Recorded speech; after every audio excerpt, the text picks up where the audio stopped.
Hey all, J-Man here. I just wanted to tell you about beardedshirts.com. It's a great place to get a lot of cool superhero shirts and other merchandise. You can scroll, they've always got sales on. As you can see, they've got these really cool print all over shirts, which I really love. That's Eddie, the founder of the site. And if you're looking for stuff, all you got to do is you click on the search here and you can type in all over. And that's going to show you the all over prints, which are really, really cool. Look at that. You got Legion of Superheroes, you got Brave and the Bold, you got JSA, you got Superman, Green Lantern, Wonder Woman, all kinds of stuff. So check out beardedshirts.com.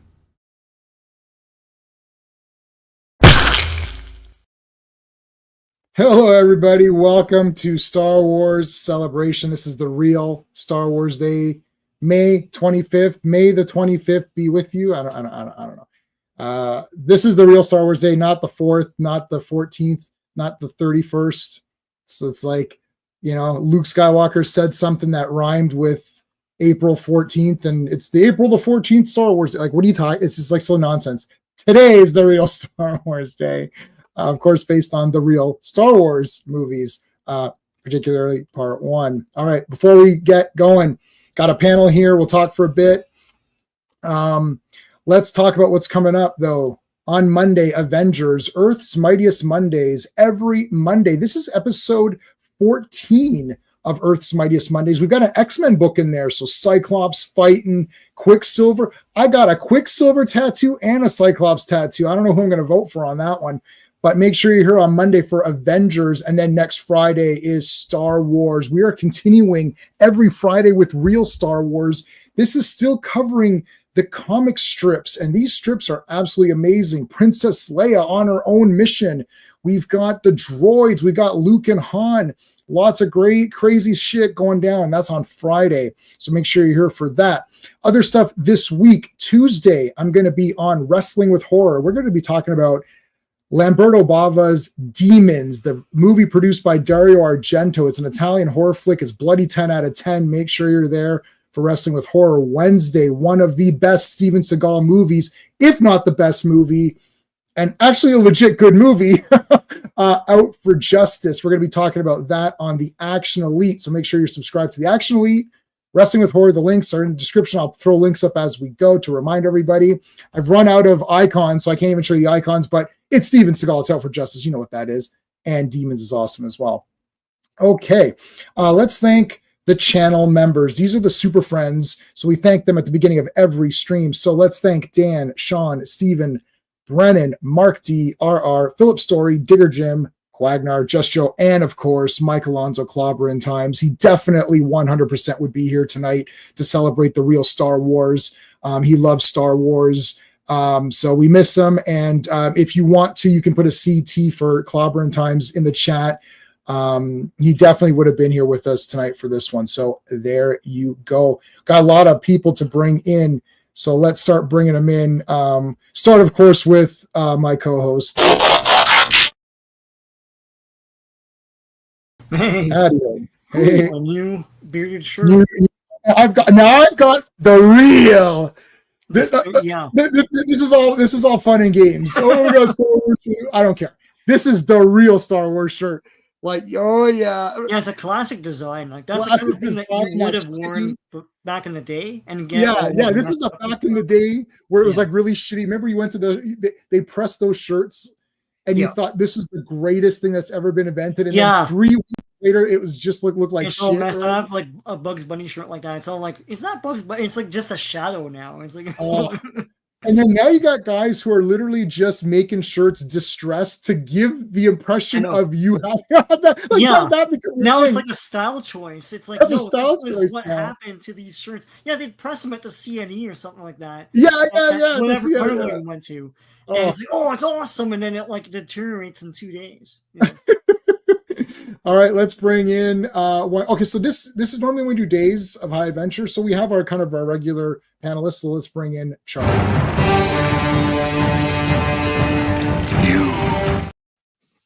My mom would cheat and get the iron on Star Wars ones. Yes. So she could go buy a cheaper shirt, iron it on. But yeah, in like a month or two, it cracked out. Pieces would be peeling off of. You'd be sitting in school peeling off pieces of pieces. It says Star Wars. That's all it would say. It's like the T is gone, so it's Star Wars.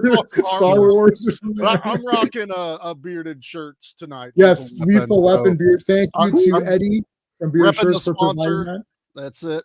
Yeah. All right, let's bring in Mr. Fancy Pants, John. Well, hello, Mr. Fancy Pants. I think when I was 7, I think most of my shirts consisted of iron-on Star Wars prints. Yeah, I know everyone had those. I've got a picture of me wearing the Masters of the Universe. What happened though? Like they would get ruined. I'm like, Mom, I need a new one. And we I need a shirt.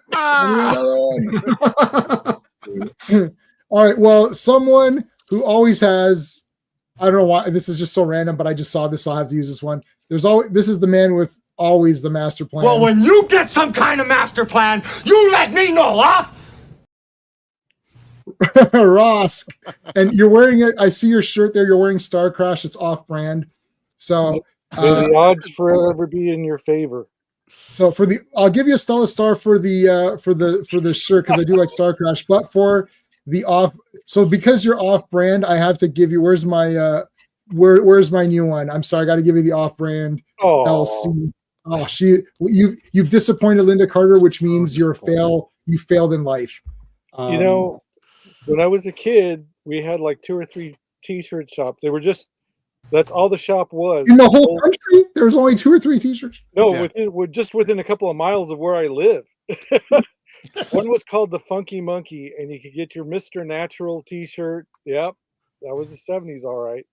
You get your Mr. Natural T-shirt and your Grateful Dead T-shirt, and that's all they did was they had the rubber or those vinyl things all over the walls, and you buy the T-shirt and they would press them on there for you. Yep. And my mom that's all you need. Want to get one of those because she knew exactly what you guys said. It's like 3 washings and they start to break up.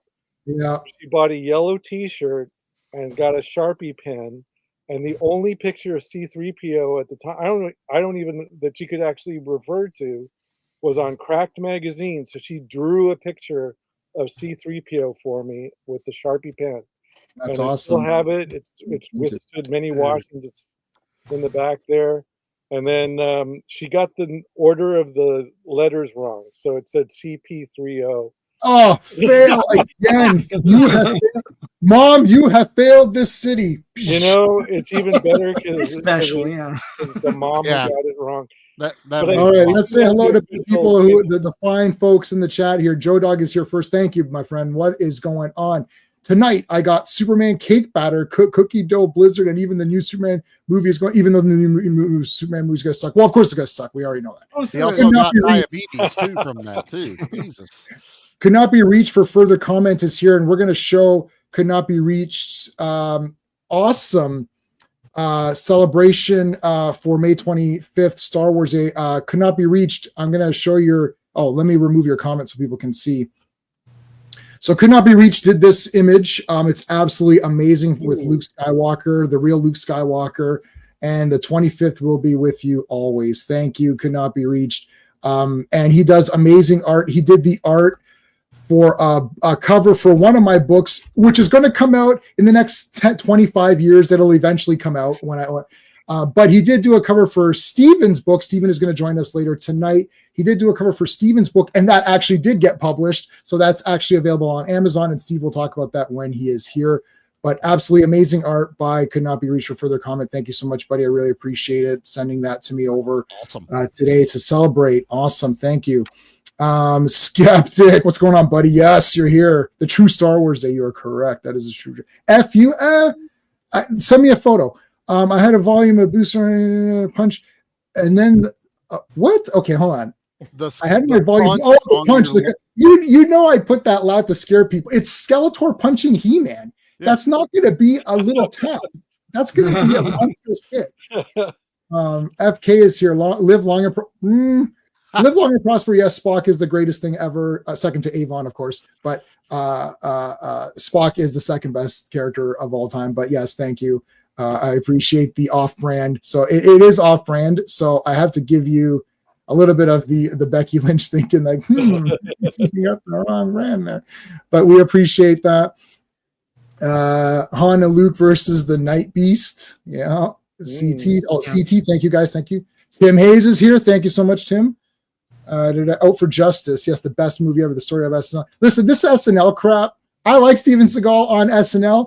And in my opinion, the SNL people failed. They failed Steven Seagal. He didn't fail them. That's my opinion. And Out for Justice is a 10 out of 10 super masterpiece. I just watched it again to confirm, and it's been confirmed. I watched it again. I've confirmed it. It's a 10 out of 10 I have a story. I have a story about that real fast. No, not on Out for Justice. Hold on a second. Okay. We're not off brand at 11 minutes while I'm still going. No. It's a good story. You'll love it. Okay. Well, hold on. Tim has given us the CT. Thank you, my friend. Ravenscroft is here. Yes, thank you, Ravenscroft, for the CT. Classic Comics is here. Classic Comics is going to be here on Monday, tomorrow, talking Avengers. It's going to be good. You, great scene. That is the best scene ever, of course. Yes. FK. She don't rat me out. Can I be with you? Okay, so let's go through some. Love Stella Star. Everyone loves Stella Star. And Toronto had headshots. Possible to do the disposable T-shirts. Yes, they did. And Ravenscroft can't stay long. That's okay, buddy. Thank you so much. It's great honoring the Real Star Wars Day. Yes, Real Star Wars Day. Opening. Their opening night 77. Wow, I wasn't born on 77. So was Sean. Yeah, we're coming into the world in 77, and then as we came out, we knew that Star Wars was around already. It's like we're born right into the phenomenon. Yeah. The doctor came in and it gave us each a lightsaber. Like it was yellow. Unfortunately, government issued. Yeah, issued yellow. When you were born, you came out, and then they gave you the little card that promised you that you'd be getting the action figures. Hey, you know what? They're not here yet, but here you go. So I was I'm just going to show this really quick. I don't know if any of you guys have seen this. So I was pulling out. I'm not going to bring everything Star Wars because I have almost every vintage figure. I'm only missing a little handful of vintage figures, but I did in my going through stuff. I found this. Now this is very interesting. I believe my buddy Ben gave this to me, unless Sean gave it to me. So Sean, if you gave it to me, please correct me right now. But I don't think you did. I think it was Ben. You didn't give me this, did you? No. So what this is it's a book, but it's not a book. It looks like the book. Yes. Right? But when you open it up, it's the figures and miniatures of the guys in this book. Oh, hell yeah. Wow. Isn't that neat? And I thought this is so neat. I don't remember seeing this really anywhere. And now you can get them for like $2 and stuff. So maybe I did give that to you. I remember running. No, I think Ben gave it to me. Yeah. Because it's like the Micro Machines guy. It's Micro Machines guys, but in like a fake book or whatever. Books. Yeah. Yeah. Cool. So that's pretty neat. And also Owen and Ed and I, so Owen is from the Action Elite, who streams every Wednesday. Most of this panel, we don't include Ross because we're trying to keep it like the high standards on that one. I dip down to. You don't want to make it 5 hours long, too. There is that. I don't want to make it 5 hours either. Canada turns off at 9:30. Everybody knows that. We do have this book. C-3PO is my favorite character, and it is signed by Anthony Daniels. So we got to meet him. That was an awesome day, and I saved his life. He was walking around. I was sitting on the edge on the aisle seat, and he was walking through the crowd talking, and he fell. He actually fell, and I caught him. I caught him from falling. He's like, does he walk like C-3PO? Yeah, he's walking like all stiff-legged and just fell right. Like Owen is like, he's like, you just saved C-3PO's life. I was like, I know. I was like, I just saved him because he's not. Listen, he's not getting any younger. I know. No. C-3PO's ageless, but Anthony Daniels isn't. So I saved his life. So there you go. And he did. We're not going to do negative stuff, but he was saying this was right before the Rise of Skywalker was coming out, and he told us that he was still recording his dialogue. The movie was coming out, months, like mere months, not You 6. you texted me. It was a month. It was a month before. It was like a month. Yeah, Right. it's like literally the movie's coming out, and the guy there, he's still because there it was. He said he doesn't want to talk negative because obviously he's in the production and stuff. But he was like, listen, guys, it's like this movie. He's like, we're still figuring it out. That's how they're still figuring it out. Anthony Daniels is on his book tour. He's like, after this, I got to go back and record C-3PO dialogue. It's like the movie's out in 1 month. Well, like it shows. it definitely shows. There's a problem here. DVR is here. Thank you, my friend. The truth is here. What's going on? Last Jedi is an absolute masterpiece. He's joking. Of course, he knows it's trash. Truth. Don't come in here with your 2-cent opinions, buddy. People might think that they might think you're telling the truth. All right, that's everybody. Okay. As people join in, I will try to say hello to everybody. Okay, so Star Wars 77. Who saw this in the theater? Ross, you saw it. John, you saw it in the theater. Let's go to John for a second. I'm so interested. I can't even comprehend. Like, hi, 1 for Star Wars, and then you sat down and you're just like, I saw Jedi in the theater, and we'll talk about that. But I want to hear from both you guys. So, John, first, what was it like to see it in the theater? My God. Well, first of all, thank you for commenting that I'm super old. But because no, it's older than you, John. What are you talking about? I didn't say I was the oldest. I just said I was old.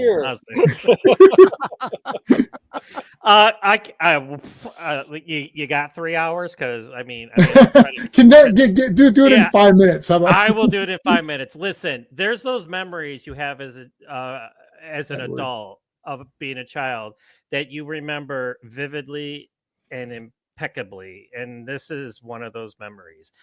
I remember the first time I saw the teaser trailer for Star Wars, and I was like 5, and I remember the night my dad took me all the times my cousin took me to see Empire Strikes Back, but the opening night for Star Wars, it was like one of those nights where like. And this was before you buy your tickets in advance, so you literally had to get there like 8 hours or even longer before the movie came out. But I forgot how my dad got the tickets, so I think he got them because at work they gave him tickets, and that's how I was able to see it opening night. Awesome. And you said sitting down. I didn't sit down. I can remember me as a 5-year-old. I did not sit down once for this movie. I was holding on to the chair in front of me, and I stood the entire time, and I was just like. The dogfight at the end, I was moving around with the ships, and my dad always said he's like that's one of the best memories he has of me like just watching me watch this, and he knew from that minute on he was like, yeah, my son's gonna be a Star Wars fan, and then he took me the next day, and then I remember he had to go out of town on business, but that he made sure he came back on a Sunday night so he could take me for a third time because he knew how much I loved it, and. Wow. You can't put a price tag on it. It's priceless. It's one of those things. Like I remember. I mean, I don't remember like exactly what I said or anything, but I remember watching it and just like this is something that even it being 5 years old, I was just like this is the greatest thing ever. I mean, we have robots.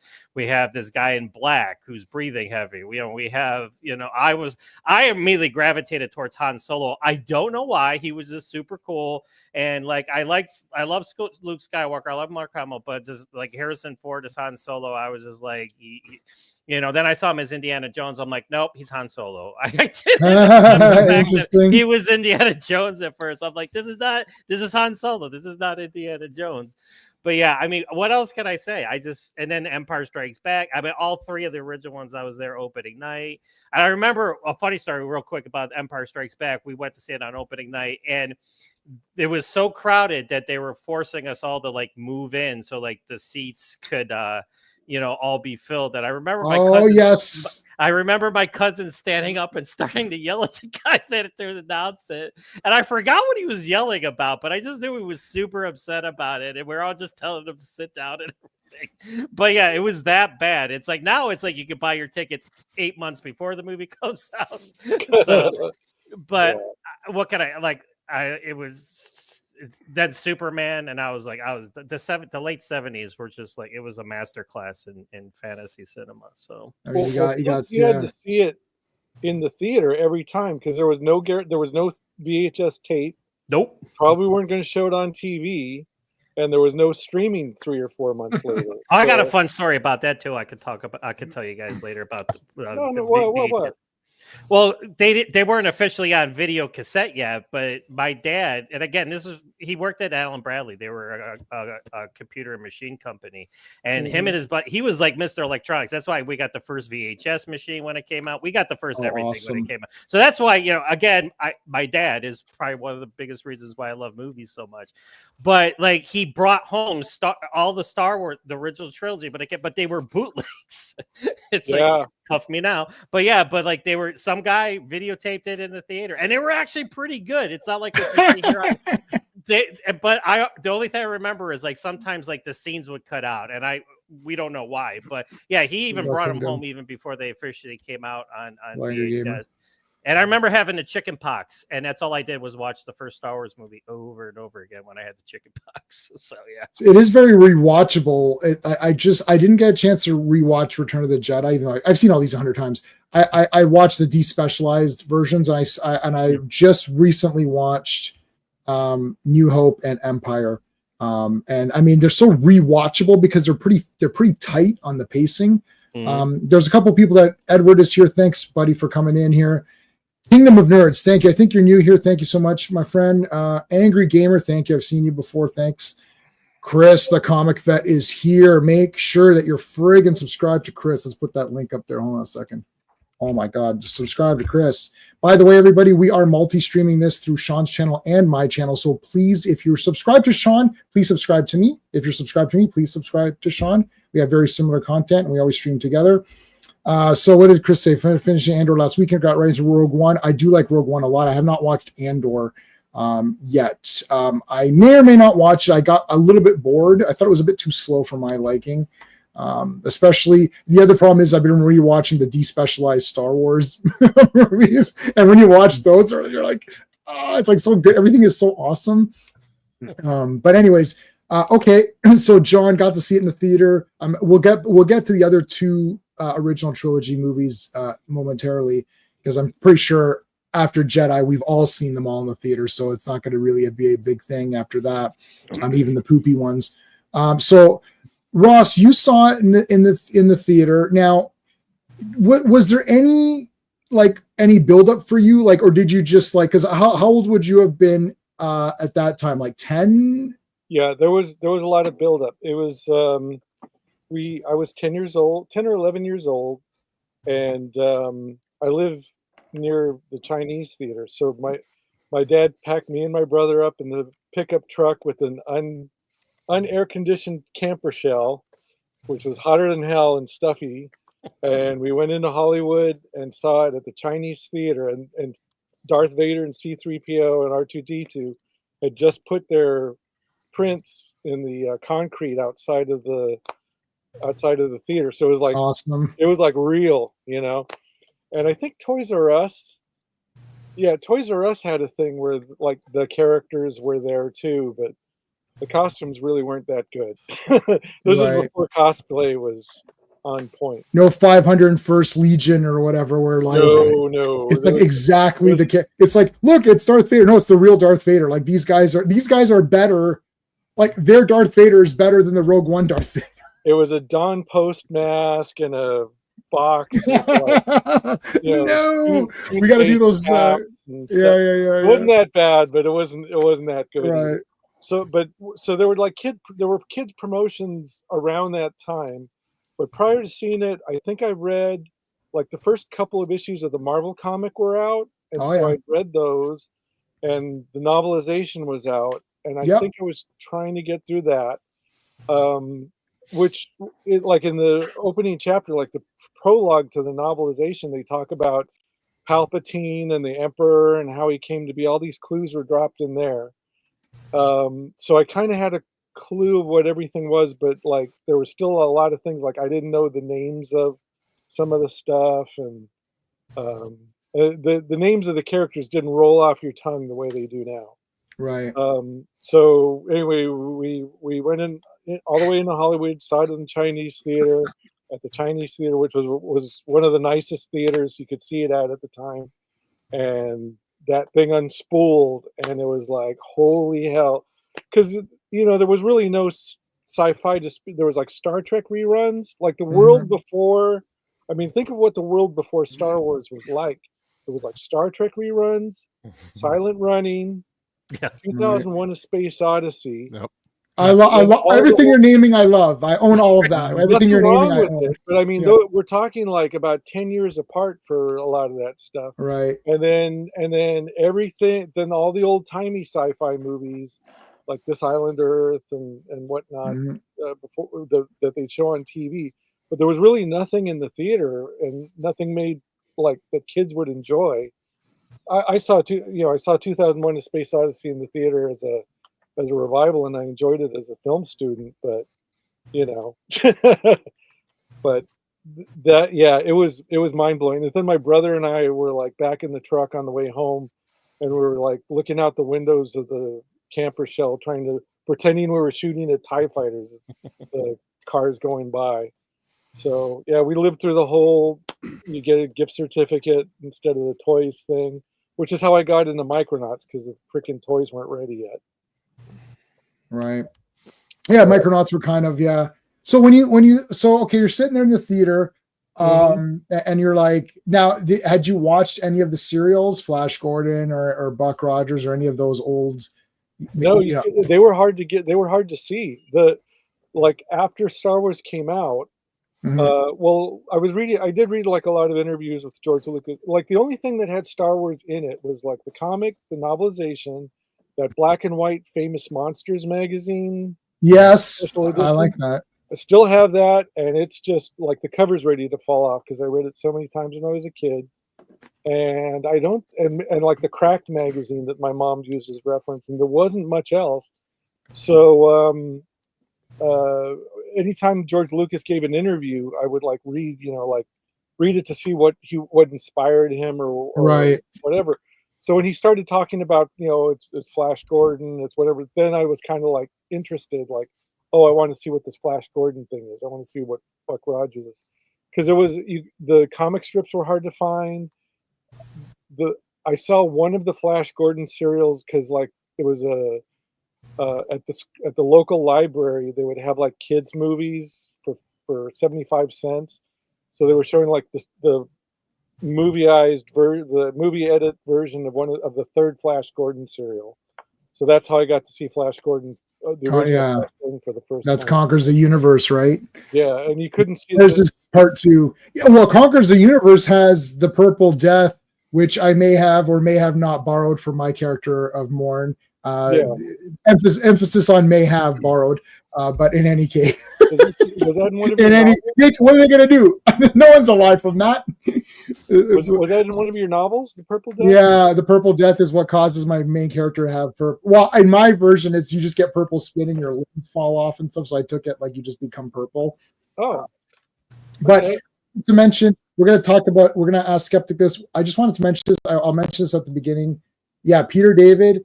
That's a one, boys. That's huge. That's a huge one. This entire arm is the Peter David arm. Spider-Man, Grey Hulk, Polaris, Quicksilver, Wonder Man, Aquaman. His Supergirl's going right here with the fire wings that Sean doesn't like. So whatever, I don't care.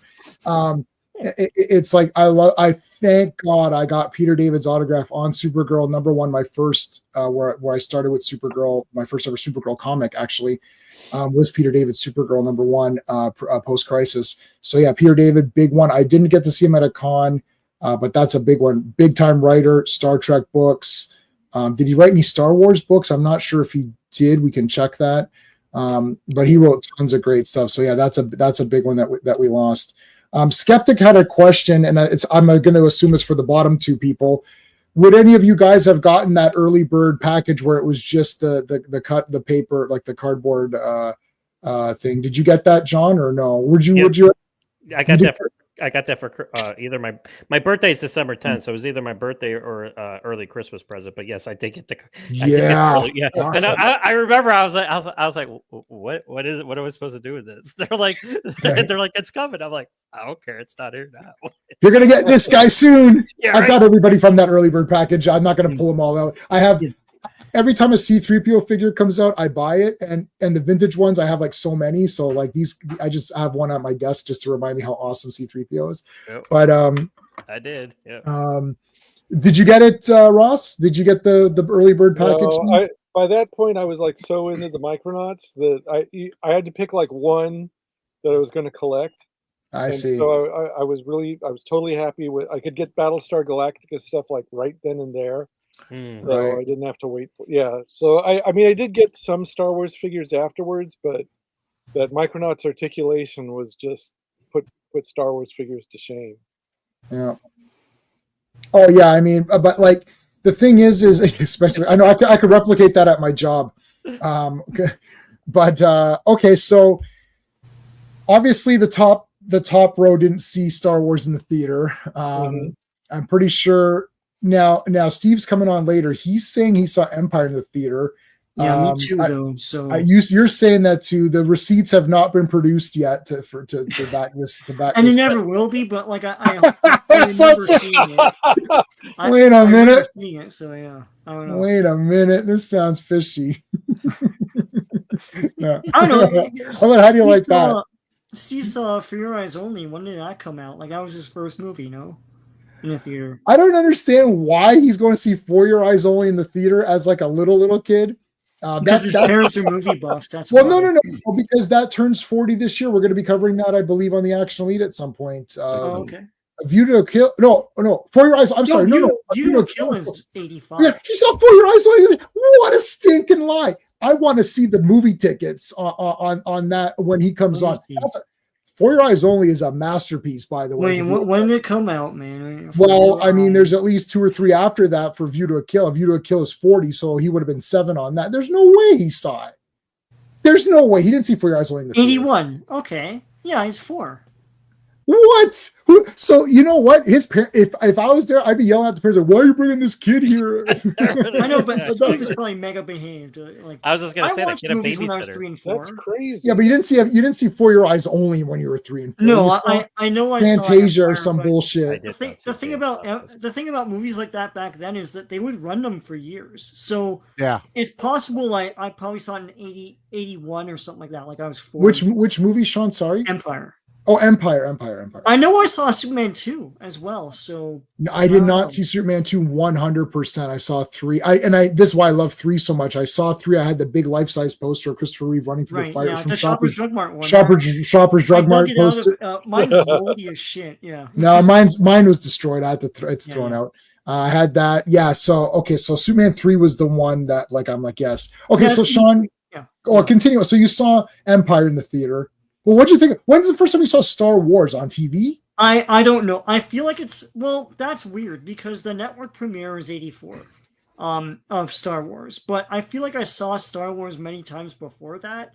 And I know we had local station. We had Buffalo 29, which became a Fox affiliate at the end of the 80s, but I feel like they played the thing. It's like I feel like I saw the movie many times in before Empire, and I don't know when. But I did see it on the big screen. So back in the old days, I don't know if Ross and John, you remember something like this, but you could rent a full set of reels from the studio yourself.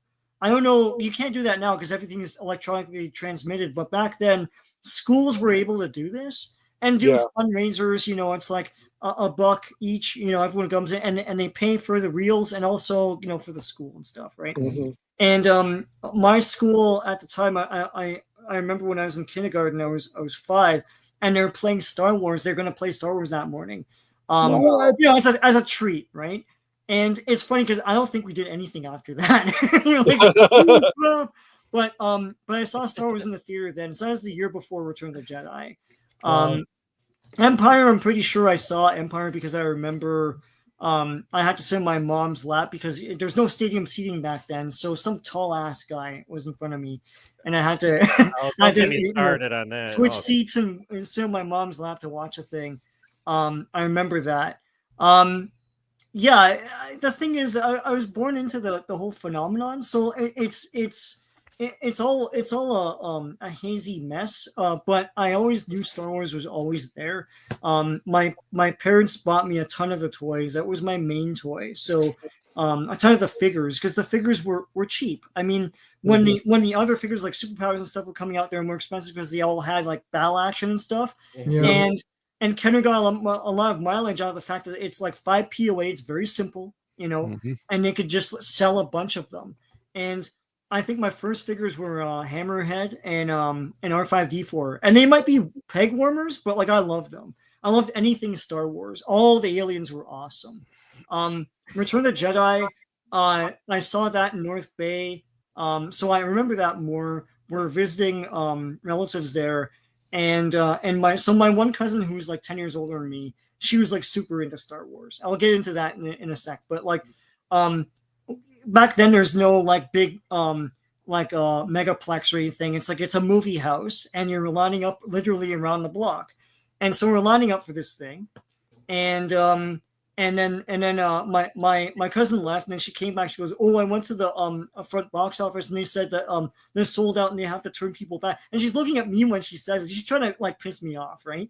And then so I'm like, "Oh, ah," and I start crying, like, and my mom's like, "Why do you say that to a child?" And she got like super mad and stuff. I remember that. I remember watching Return. It was so like the speeder bike thing is a showstopper. It's awesome, and It looks much better on film than it did on the VHS or the DVDs or anything. That speeder bike. yeah. Well, It looks much more real. I've only ever seen Return like that one time in a theater. I've seen it many times since. My cousins, I wanted to mention this because I get really offended by all this politics bullcrap about like Star Wars is for white men and all that. It's like I get offended by that because the thing is, like, when I was a kid, everyone was into Star Wars. Everyone. I was on a block where everybody, like, it was with black neighbors that babysat me. There's a Hispanic kid that, like, I always joke that like his parents were fighting or something like that because he had the AT-AT and he had the giant like Millennium Falcon, and it's like, you have the big toys that your parents are. They're trying to outdo each other, like Kramer versus Kramer or something. when you're a kid, that AT-AT. I'm getting you the AT-AT. I'm getting you the Death Star playset.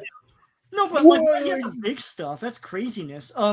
No, we were all. No one thought of it. We were all the girls were into Star Wars. So my cousin, who's a year older than me, and her sister, who's 10 years older than me.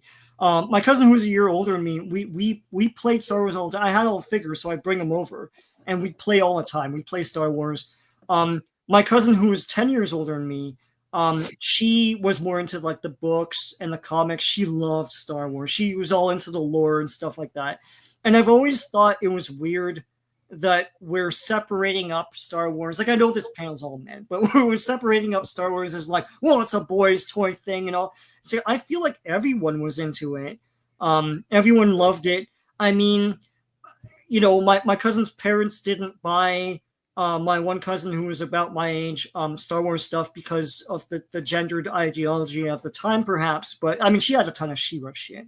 But she would have loved it because she loved Star Wars. We watched Star Wars all the time. Like, I had all the tapes. We would watch them all the time. So, yeah, I mean, like, growing up in that time of the original trilogy is special. Anyone who loves the original trilogy now and is watching it now, like, as a younger person, you're not going to understand the phenomenon of the time. It was just everywhere. And anything that looked like Star Wars, you'd watch the shit out of it. Like that Hardware Wars thing, I loved it. With that Cookie Monster and everything, it was great. Yep.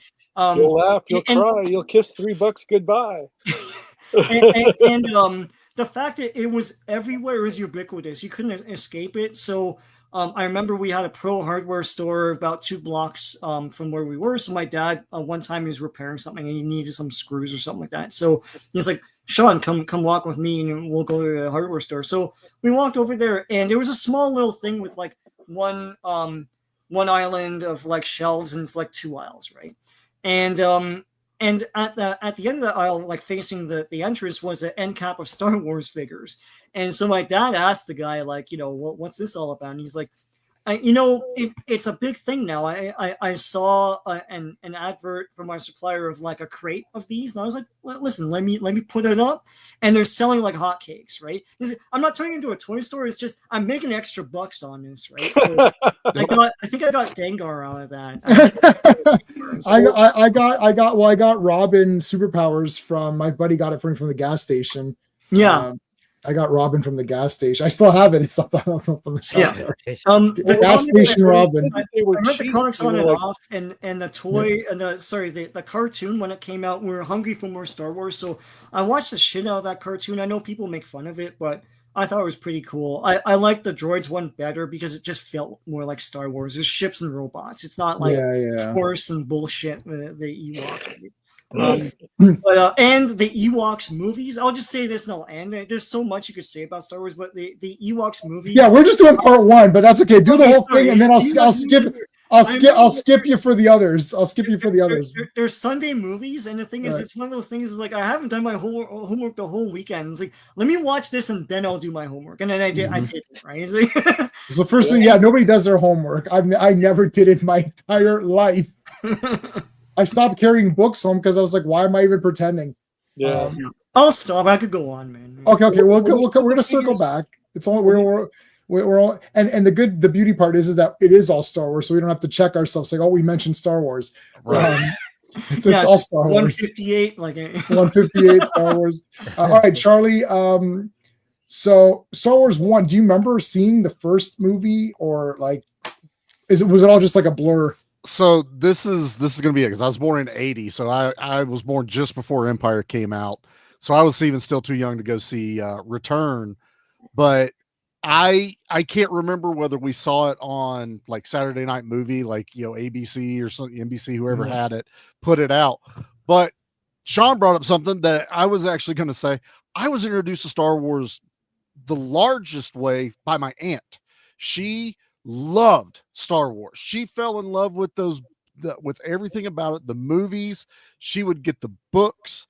She's the one that introduced me to The Last Starfighter. Like, she loved space stuff.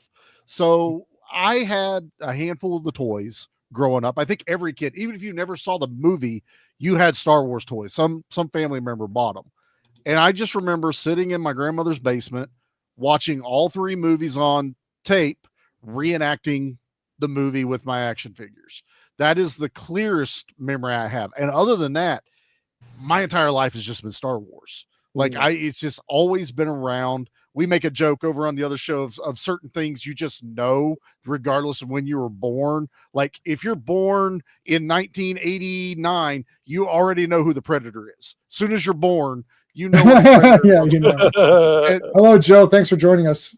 Yeah, and Star Wars is, to me, is the exact same way.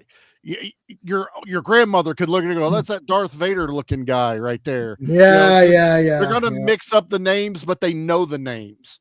Right. And it's just been pervasive in my life. I had cousins that had, we talked about this on the He-Man thing. They had all the He-Man figures and all the Star Wars stuff. Like, they had the big walkers, the Millennium Falcon. That's where I got to play with them all. I got to see all the figures that I could only look at the back of the cards, whenever you have the checklist on the back, you're like, that one looks so cool. I bet my cousins have it. That one looks, that cousin's got that. Right. I had like 10, and my Tuscan Raider is still somewhere at my grandparents, because we live on a mountain that was mostly sandstone. So I had cleared all the gravel, and there's like rock face that was sandstone, looked just like, Tatooine. Out there playing one day, went inside to eat, came back out, Tuscan Raider's gone. He went nomading somewhere else. To this day, on the mountain in Virginia, there's a Tuscan Raider running around. But, now with my kids, my son's watched them all, obviously growing up, but my youngest, he has taken to Star Wars like I did back in the day. I could walk in right now and I can guarantee either one thing. He's either watching Star Wars or he's playing Battlefront. Like it's his life. He loves Star Wars. And it just kind of makes you proud. Like, at least my generation of kids are still enjoying it, and they're still, he doesn't have the disdain we kind of do with the new stuff. He'll watch it because it's just Star Wars. When I sit there and I go, I can't watch this, son. You just go ahead and enjoy watching the new ones or something else. At least he's not playing the Acolyte.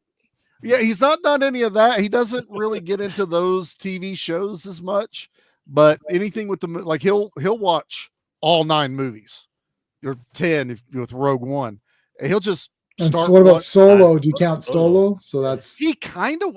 It's one of those ones he like once in a while he'll pop it on, but I don't think he liked it as much. And I'm like, fair. I didn't really care for it a whole lot either. But he'll just sit there and watch them 24/7. And I used to, if I could have done that as a kid, because I did, I would watch the tapes, rewind them, watch them again the next day. These are the ones that this is what I had. Yeah. I've got that pack that are not non-messed with. It's Star Wars. Whatever, real Star Wars. I was gonna say this is kid friendly. I'll try and keep my language to a minimum tonight. But I had those, and then the THX came out, and I loved watching the THX ones. The sound was a little bit better. I didn't mind. That was when there was minor changes, nothing crazy like the special editions. Yeah. And then we all got the special editions, those are the ones I saw in theater. That's when I finally got to sit down, watch the movies. I still enjoyed it, even though I didn't enjoy what they did to them, but I was still like, I'm sitting in the theater watching Star Wars, trying to relive that moment that I was too young to do or appreciate. And I forget when Ghostbusters came out, but that was my first movie experience with my parents. I saw the original Ghostbusters in theater. So it was like 84, crazy. 85. They took me, and how do I remember? Scarred the crap out of me. That stupid librarian is the librarian is crazy. The librarian and the terror dogs, man. I will never forget it. So my parents were going to waste money to go to a theater with me at that young age. Maybe I would pay attention. Maybe I wouldn't. So that's my history briefly. But I'm like, Jay, man, I have Star Wars stuff everywhere. It's all over. Yeah. Turn around, there's Star Wars somewhere. I've got people come over and they're like, "Oh, you've got some Star Wars stuff here." I was like, "This is like negative nothing." Like, I've got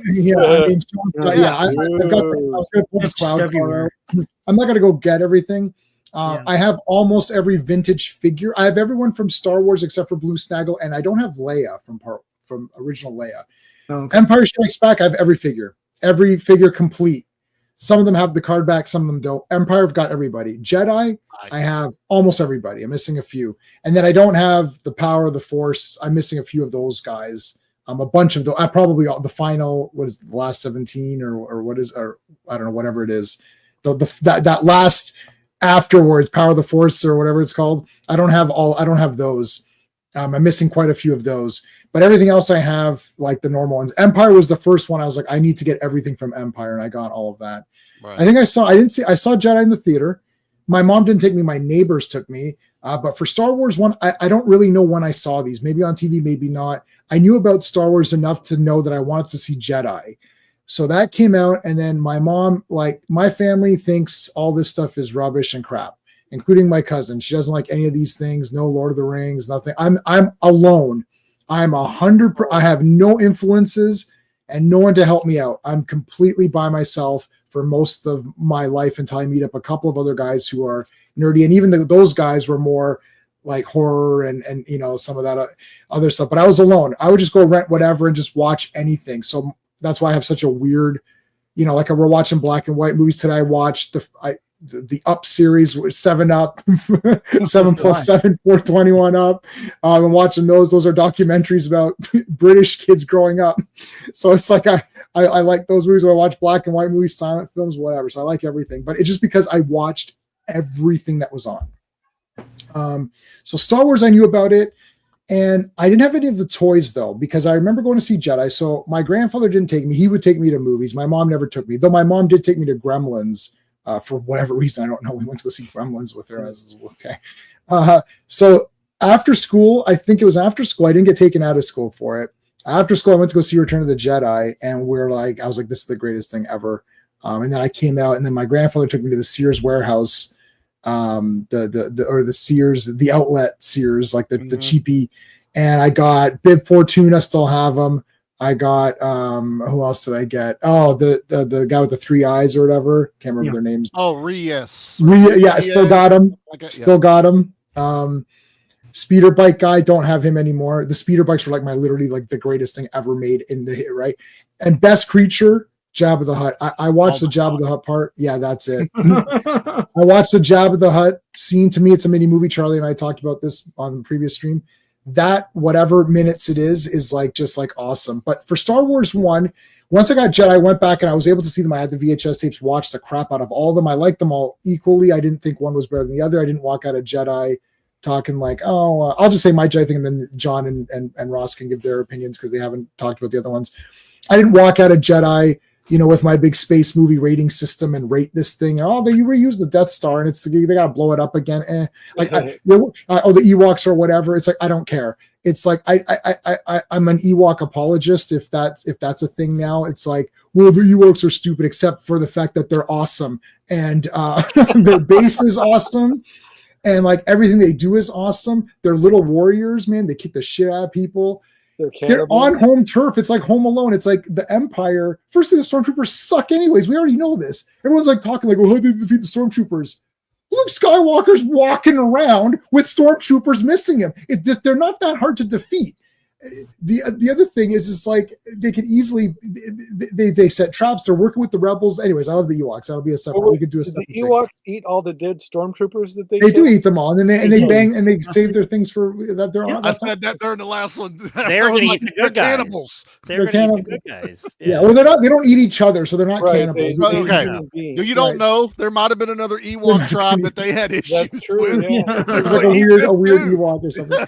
Anyway, it doesn't matter. So I loved it all. Like I just walked out saying, this is all awesome. I loved everything. And but Jedi was the first I saw in the theater. The other ones I watched a million times over. They started to they didn't blend into each other. Like what I liked about the movies was that I could distinctly remember certain things. And I think they've lost this. I'm not going to be negative and poo-poo all this new stuff, but they've lost this. Oh, the first one is the desert and the Death Star. And then you remember, okay, that's the second one. You've got your ice planet. Even if you don't know the names, you've got Ice Planet and you've got the clouds. And then you remember, Luke trains with Yoda in the swamp. Mm-hmm. 3 distinct locations where many things happen in the story that are important in the movie. Not just like, look, we're in this location for 5 minutes. Oh, look, we're in this location for 5 minutes. 5 minutes. 5 minutes. Like, I don't know what any of these places are and I don't care. Right? Like, Empire was perfect for that. 3 locations, you could do your 3 play sets, whatever it is, right? Toys. Now, Jedi, same thing. You got the forest. Played a part in that back in the 80s. So sorry, 70s and 80s. But you have a very good point. No, but like played a big part in yeah. But it again. So my whole theory on all movies and everything is I'm looking at the final product that's handed to me in this VHS tape. Here you go. Watch this. Not, the director's cut or the director's had an argument with his wife and that's why the Jawas are not in it. I don't care. I can only review and evaluate the product in my hand. I cannot. Hey, Trina, what's going on? Hey, how's it going, Trina? Thanks for popping in. Did we miss anybody else new? I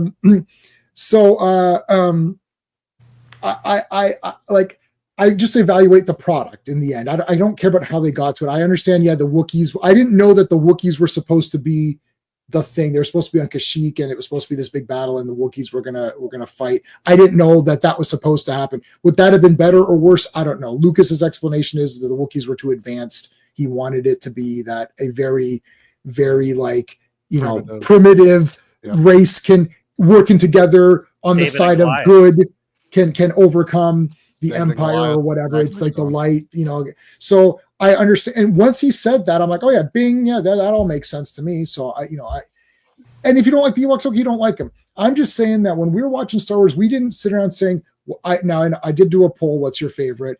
But we never sat around thinking, what is your favorite? Like we didn't go up to a kid and say, did you think Empire was better than Jedi? Or a kid says, I love Return of the Jedi. Yeah, was it better than Empire? Oh. Like there wasn't any of that crap. There was Star Wars is the best. If something had Star Wars on it, there was a high probability that it was going to be awesome. Mm-hmm. Like I don't remember too many Star Wars things that sucked. The toys lasted forever. I still have them.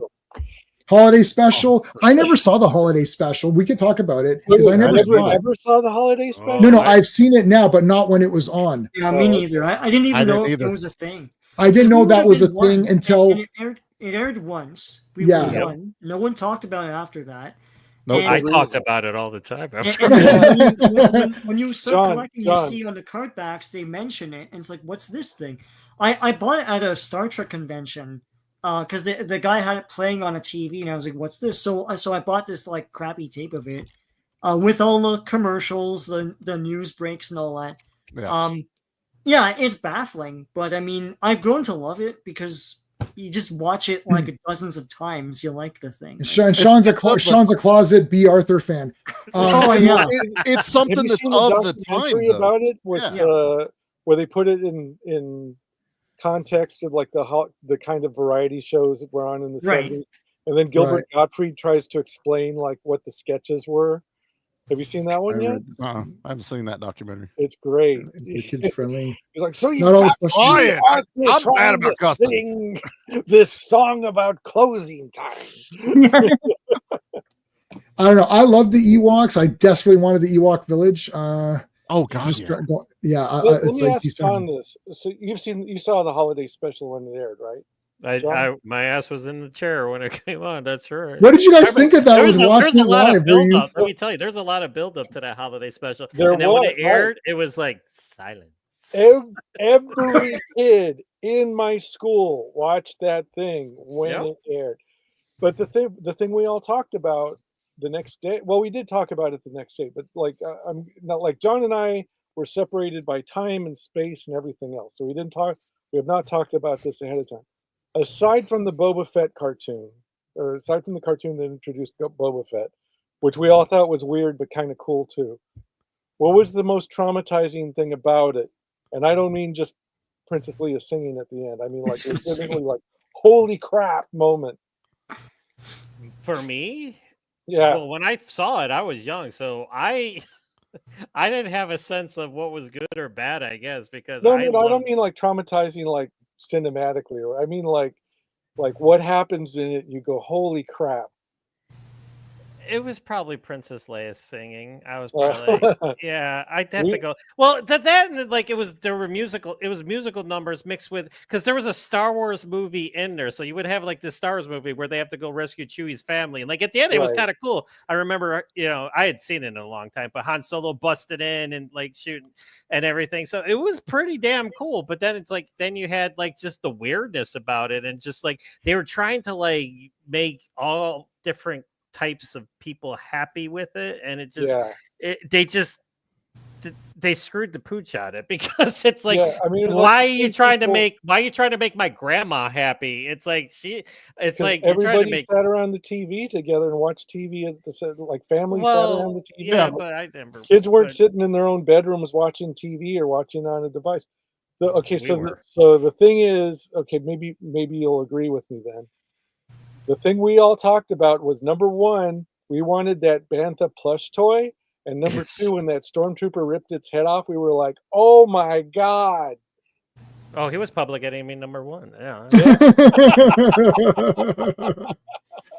Starring Mark Hamill as Luke. Oh, yeah, with this crazy makeup. Yeah. Oh, and his haircut. Oh my God. Let's check that hair. Oh, that's because he was Jigsaw or whatever, right? He got into an accident. And he had gotten and he had. Yeah. But that was the biggest thing too. Like from Star Wars: Empire Strikes Back, how different he looked, and like it wasn't like as known back then because like there wasn't no internet or anything. So like you got news reports and stuff like that, but not everybody knew about his accident and everything. And a lot of people I remember that saw it too were like they thought it was a totally different person playing Luke Skywalker. I could see that. I exactly. I would understand that. Yeah. And I'm like Mary Lou Retton or something running around there thinking she's Luke Skywalker, but I was like, nope, same guy. And there's a claim that that Empire Strikes Back begins with that what was it called, the Wampa attack. The Wampa attacking him to explain his face.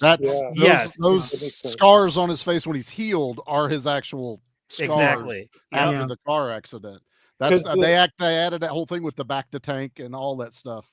Yeah. And they're trying to because he make the missed Star his Wars face. Holiday Special a thing now. They have a little golden book based on the Boba Fett cartoon, and they had like Well, a the life Boba Fett they have a cartoon life is what day they've. book for kids. What? Yeah, they've claimed the cartoon now, but not the actual special. So it's on D No. plus, Yeah. Yeah, but the Yeah, the special Boba Fett itself is cartoon, yeah. disowned. Yeah.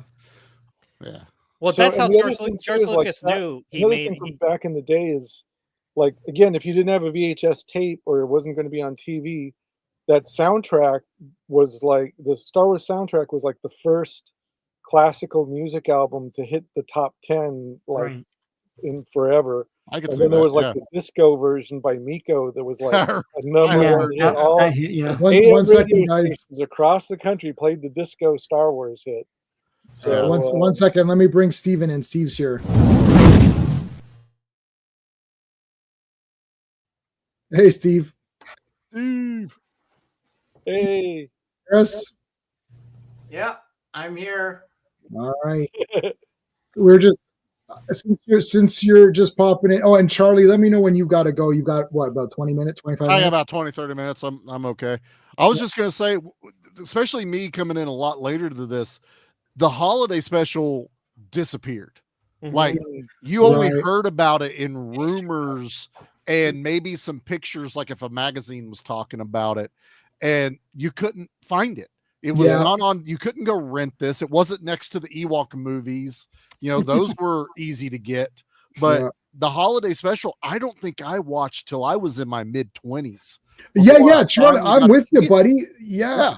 We I didn't see it this. again till it was like a 200th generation copy. Yeah. Yeah, that was well, that's how true. Sean and I Yeah. we saw it at like a bootleg or something. Like, what the shit is all Yeah. this? Yeah, I had a VHS of it, but later on I rebought it as a DVD. I And think then I've got Really, a it's crappy still a burn bootleg. Yeah. Yeah, was I've got a probably shitty off of the VHS. download. Yeah. All right, so Steve, we were just talking Star Wars. What was the first one you saw in the theater? Empire or? No, it was Return of the Jedi. Oh, so Jedi was the first you saw in the theater. I thought so. Yeah. Yeah, I mean Star Wars obviously I was excited from Star Wars. Like I saw obviously both of them before I saw Jedi. But Jedi is the first one I saw, and it's actually still my favorite one because it's the first one I saw in the theater, and it's because of the memory I have of my dad going to see it, because Jedi came out, I think I was 6, and my dad actually took me out of school to go see Jedi in the theater, and we went to one of those old school theaters that had the balcony that, you know, if a 6'5" person sat in front of you, you didn't see anything. And I remember there was a life-size Han Solo in carbonite in the lobby. You walk past it to get in. That is awesome. That's awesome. And it's one of the few experiences I've had where like the audience was so into things. Like Darth Vader showed up on screen and people cheered, and they lost their minds over everyone. They cheered, and they just like they were into it from beginning to end. And like that ending, that movie, like that ending with the three things happening simultaneously was just incredible at that point. And then the next day I went back with my dad, because my mom wasn't there, and 7 a.m. we went back and rewatched it again. My mom said she was in an alley in Toronto, bag of popcorn in her hand, 7 a.m., wondering how the hell she got there, what the hell she was doing there. But that was the power of Star Wars, and that's sort of what has been taken for granted by the people who make Star Wars now. I remember when everyone got emotional over the Mandalorian, the end of the season 2, and there was videos of people crying, and then that guy who was affiliated with Star Wars, who I can't remember his name, that's how important he is, came out and he basically said, making fun of this guy. And, I can't count the number of stories that have been told on this panel. It's crazy. But I can't count the number of stories that have been told on this panel. Charlie talks about, seeing movies with his dad, and J-Man with your grandfather and all that, and Sean, your dad, and that. Like these, and, where my dad is now, just to let everyone know, he's in the hospital. So I'm thinking about this stuff more than ever now. And, I almost want to say, like, and I never say this, but I almost want to say, like, how dare you to that guy? Because it's not just a movie. It's not just a series. It's a memory. And it's a memory with someone who is, special. And like, it's not just a movie. I'm sorry. If it's just a movie to you, thank you, Skeptic. If it's just a movie, Pablo Hidalgo, Yeah. Oh, is that the guy that made? Okay, yeah, he's the one who made. Was it Star Wars Theory that cried, or was it a different guy? Yeah, Star Wars Theory that cried. Yeah. So Star Wars Theory cried, and he's got 3 point whatever million subs. And what's the guy's name? Pablo's the guy that made fun of the fact that the guy cried. Right. Yeah, that like look. Star Wars Theory show just said, okay, you know what? How about I don't review any of your shit anymore? Yeah, and just shut it down.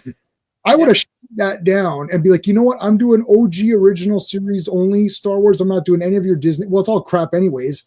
So, and Star Wars Theory is a little bit of a like not a detractor or whatever. Yeah.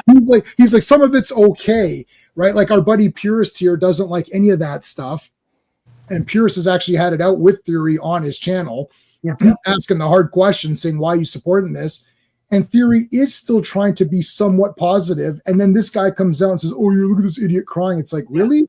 I'm trying to be positive about the garbage that you're giving us here, and now you're attacking me. Yeah. Like, it pisses me off. I'm not against anybody. You can like the stuff or not like the stuff. It doesn't matter to me. I have my own opinion. We're all our own opinions. It doesn't matter. If someone thinks The Last Jedi is good, then let them think that. I don't care. Yeah.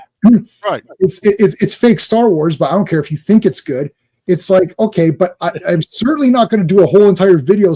I'm not going to do a video, saying, "Oh, this guy's an idiot." It's like the guy's got 3 million plus subscribers, and he's helping your stupid, shitty brand. Like that, him crying over it really helped out that thing. Right? I didn't cry at all. I watched it. I thought, "Oh, Luke's back. That's cool." I was excited. I was like, "That's cool."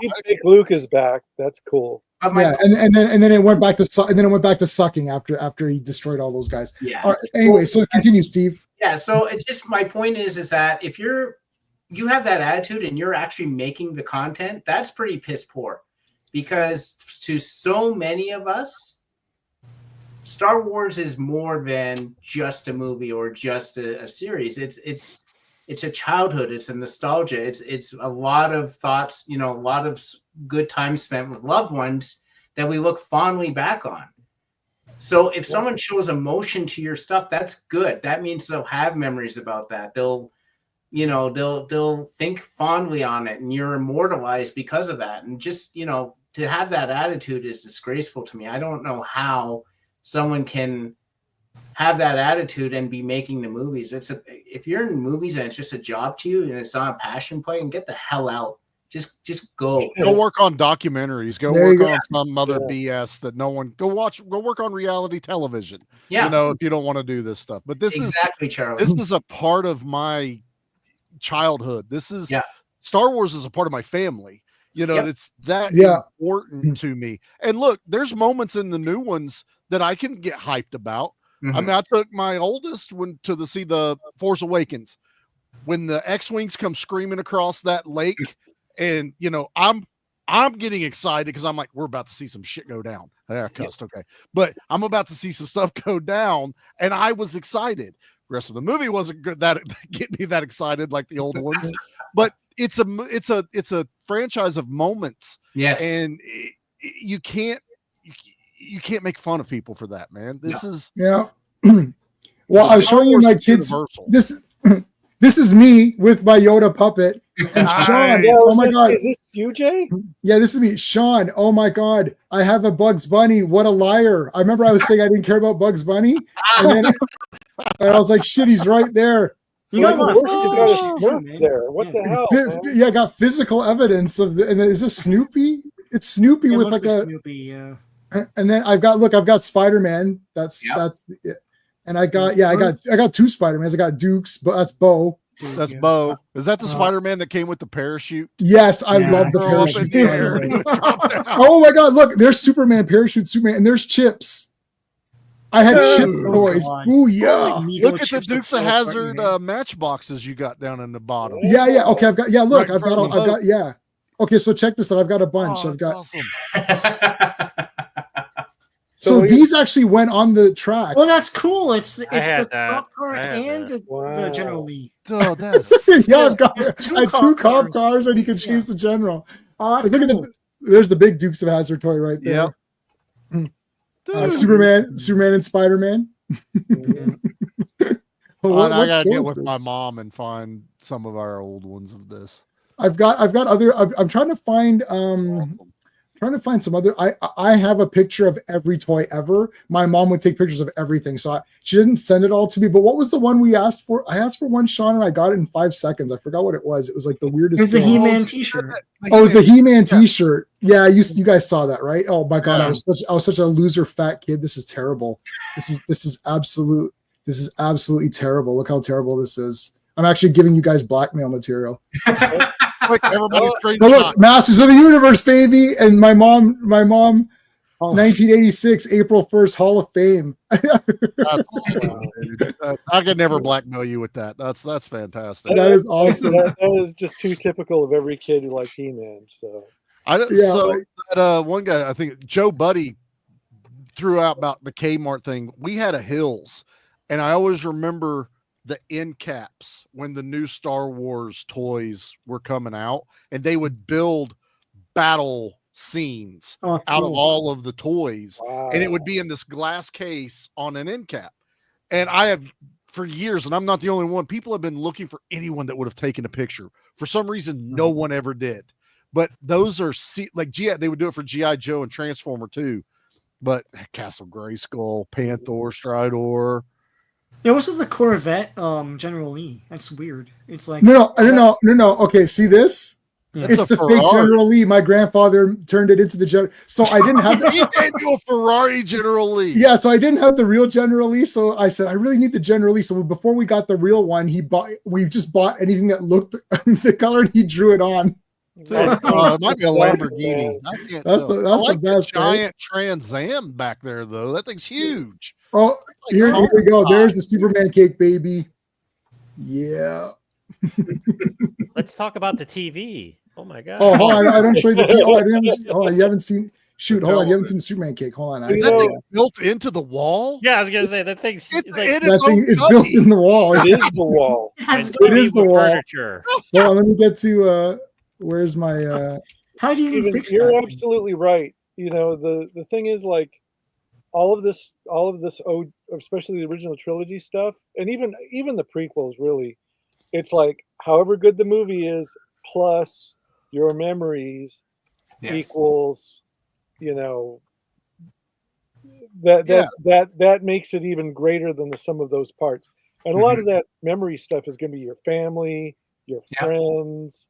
You know, when those people leave your life for whatever reason, it's like even more of a treasure to hold on to. So it's like, you know, to crap on that is I don't even know who that guy is. Who are we talking 7. I was 7.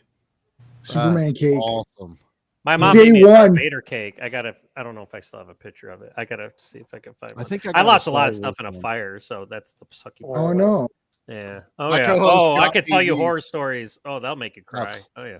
My co-host got me the He-Man baking pan where you can make the cake that looks like He-Man and you do all the artwork or something. You can still get them fairly cheap. But I was like, I had He-Man for my birthday. I had a Star Wars themed birthday. I forget which birthday it was, but all my friends and I, we had like hats and stuff like that. And my mom made me a Darth Vader cake. I didn't want anybody to eat it. I'm like, nobody's touching this cake. And they're like, they want to eat it. I'm like, no. She's like, if I take a picture of it, I'm like, no, that's not good enough. I want this cake to last as long as they ate it. It's what it is. But One Halloween, my mom dressed me up as Luke on Tatooine, and it was a terry cloth brown robe with still a darker brown tie thing, and then Dad made me like a tube lightsaber, and I was Luke Skywalker in a bathrobe running my around. dad made me a Darth Vader Halloween outfit one year. I didn't like full masks over my face for some reason. I didn't like the ones, just little peepholes or anything that went over my head. Oh, any kid who had a karate gi was like ready to be Luke Skywalker or something. Oh yeah. we're in rural, so there was no karate places around here. But I went as Karate Kid one time in a white pajamas, running around as that, and I had the headband and everything. Mom was a seamstress, so she could make a lot of things. My first Batman shirt, because she got tired of the iron-ons, she cut out the bat symbol in yellow and stitched it onto a black shirt. So I had the bat symbol on it, and it never cracked because it was just fabric. My mom would make all that. My grandmother did. She sewed on a Captain Marvel lightning bolt, and I actually did the flap and because that way he had it in the Ordway series. Yeah, That's awesome. my mom and grandmother would do all this stuff. They did it for my GI Joes, but I use it for my Star Wars, so it works. She made me a roll-up figure carrier. It was elastic, and you could stick all your figures into it and then roll it, and you had this little pack of figures you could just unroll, and there's all your figures. And then she made me the Chewy bandolier that held all my figures. Oh, that is cool. So yeah, that's the memories, like, Ross was talking about, man. I wish my kids had that type of memory. They don't, and that's partly my fault. Because now I'm like, well, let's just go to the toy store. We'll buy you whatever you want. You want an X-Wing? We'll get you an X-Wing. I don't care. But my parents were making this stuff for me. Yeah. I love that battle scene. It could not be reached. Sent me this to show you happiest place in town. Look at that. It's all Star Wars stuff. That had to be like a big, oh my God, that's awesome. Shopping center store or something like that. But that is so cool. That is super cool. I love the magazines. Sean has a few. Did you do any Star Wars ones, Sean? I can't remember on your channel. Star Wars. I've got a lot I should go through, but you got a lot of catalogs. Let's look at the Star Wars. Oh, catalogs. Yeah. I haven't done it. I've done scans of them. So. Yeah. Oh, look at this. Oh my God, dude. Oh my God. Oh, I know. You just look at catalog wish book, man. The wish book. Every year you're waiting. My parents would hide it till it was like just a little bit before Christmas, because I wouldn't leave them alone. I would be like, I want them circling everything. It's like 2 hours in the bathroom as soon as it arrives. Oh, yeah. Village. I love it. I'm excited. I'll go see Karate Kid. I'll go see it. I'll probably just go see it on my own. So I'll see it. I don't know if I'm going to go to theater. I may wait for streaming on that one. Yeah, I'll go. Slade is here, buddy. I saw some of your pics, man, on Twitter. Thanks, man. That's awesome. Yes, I do remember. Yeah, the Muppet Show. That was, my aunt had all of the Muppet shows on VHS there when they released them, and it was like the uncut ones that unfortunately now they cut them to death. But she had the one with Mark Hamill. Yes. Oh. I wanted to take a quick look at our poll. We have 22 votes. So really great turnout on the poll so far. What is your favorite? Easy question. Star Wars, Empire, Jedi. 41% say The Empire Strikes Back. 36 say Star Wars, and 23 say Return of the Jedi. Now, when we were kids talking about this stuff, we called it Star Wars, Empire Strikes Back, Return of the Jedi. We didn't say the episode names. Didn't really think too much about that. We just said, hey, it's Star Wars, rigged. Purist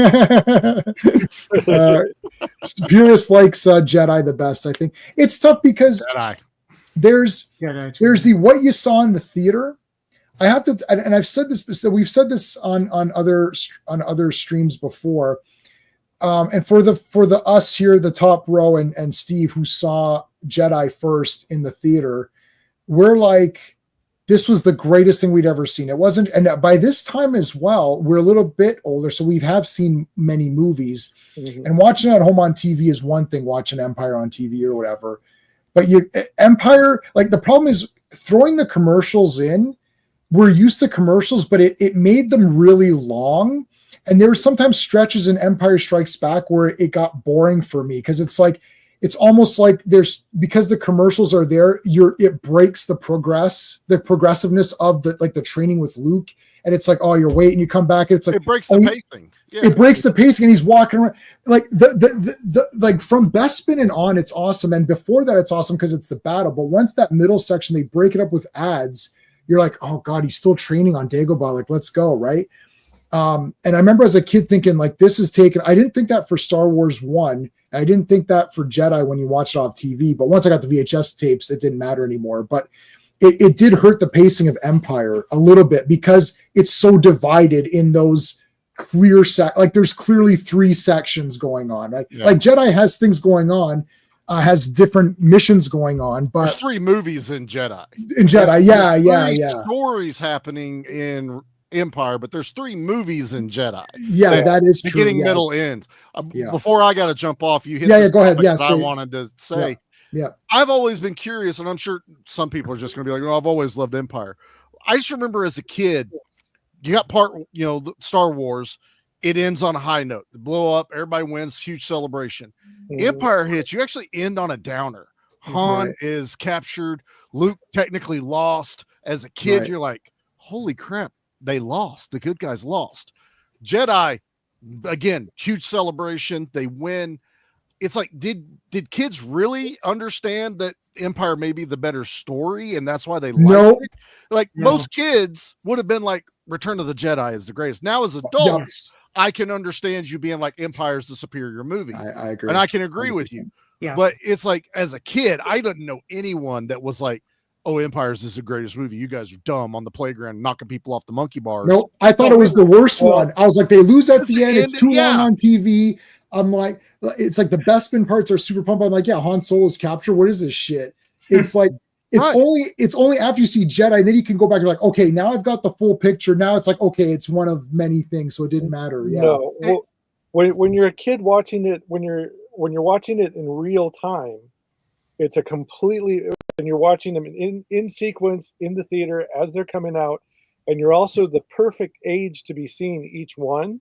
Right. It's a totally different experience, because like I was 10 years old, and like you said, J-Man, high note, happy end. They all lived happily ever after. Cool. I was a freshman in high school when Empire Strikes Back came out, and it's like I've already seen films. I'm interested in being a filmmaker. Blah blah blah blah. The down note, and there's going to be a third one. There's a down note. That's fine. The special effects were better. The soundtrack had like even cooler cuts on it. It's all the promises you made in the first one, like a really good lightsaber battle. All that stuff. They made all the promises made in the first one. You got a big battle in the snow, like an actual war in the snow. Cool. And then when Return of the Jedi came out, so this is gonna hurt. Now I love it. I love all the original trilogy, and I actually love the prequels, and I actually love. I by the time the special editions came out, I'd seen the original trilogy like each one minimum a dozen times each, either in the theater or on VHS or whatever. The original Star Wars maybe 20 times. So when the special editions came out, like the original movies were like etched in my head, and this was just something else. It didn't ruin the original movies for me in any way. I just thought they were interesting and fine, and it was nice to see it in the theater again. So when I saw, when Return of the Jedi came out, there's like some of the most amazing stuff in the trilogy, the speeder bike chase, and that whole storyline with Luke and Vader is like some of the best Star Wars of the original Star Wars. The Jabba's Palace scene has some great stuff in it, but by that point, Lucas is showing like everything to make toys. There's all these like side shots of like, oh, he's putting the stamp on the little droid with the legs, and all this other like side stuff that's just salacious crumb. It's obviously a puppet. All this stuff, and it's just like no. And I super disagree. No. It's okay. No. I was a senior in high school and too cool for that shit. That makes a huge point. That's kind of goes what I was saying. Though, because also this is like the third movie of that. When you see the original Star Wars, everything's amazing. Like the things just to establish what the shot is. Like when they're in the sand crawler and they show those different robots, it's like, what is that robot? What does it do? Who's that guy? What is he? Every character that cantina scene technically goes on too long. You can get that they're in a cantina, but there's like 50 shots of different aliens, the band and all that. When you're a kid and you see that for the first time ever in your life, you're like, Oh my God, every little bit of it's amazing. So, But yeah, that's the difference. You're saying because you saw Return of the Jedi when you were, a senior. mhm. We're now experiencing what you experienced with the first one with Return of the Jedi. Holy Yeah. crap, look at all these creatures. What is this giant thing trying to eat, Yeah. Luke? And it's like, I need that toy now. So your opinions are totally fair, but if you're talking about like kids back in the day, kids who had already grown up with it and were seniors in high school, I think we were that's a like, different no. way to look at it. Bobby thought so too. So our friend Clobberin Times, who passed away, who would definitely have been here tonight if he would be able to. He Ross and him, they're the same age or very close. Same reaction. He's like, don't like the Ewoks. What the heck's going on? There's a bunch of nonsense. It's kind of long. It's a generational thing. It's a generational thing. See that. Yeah. I'm wondering. You know what, Charlie? Before you go, tell us about your podcast real quick before you do go. So you can drop off when you need to. No, I appreciate that, Jay, man. No, if you guys want to keep listening to me talk about action and horror movies, I do a podcast called Give Me Back My Action and Horror Movies. We alternate every other week, action, horror. And then every other Saturday is my second podcast called Be Action. It's on the exact same link J-Man has shared, where we just talk about all the action movies on the next shelf down. Everything below the Arnolds and the Stallones, more like the Dudikoffs and, the movies of that nature. Yeah, we have a lot of fun on both, but we have a lot of fun on B Action. But yes, yeah, I kind of like the V Action one because I feel like you're tapping in a bit more to the weirder things. Like it's like we know you do Predator. We know you're going to say Predator's awesome. You're not going to sit there. It's not going to be a podcast. I got it on my door. I mean, but like I like Tiger Claws and all these random ones.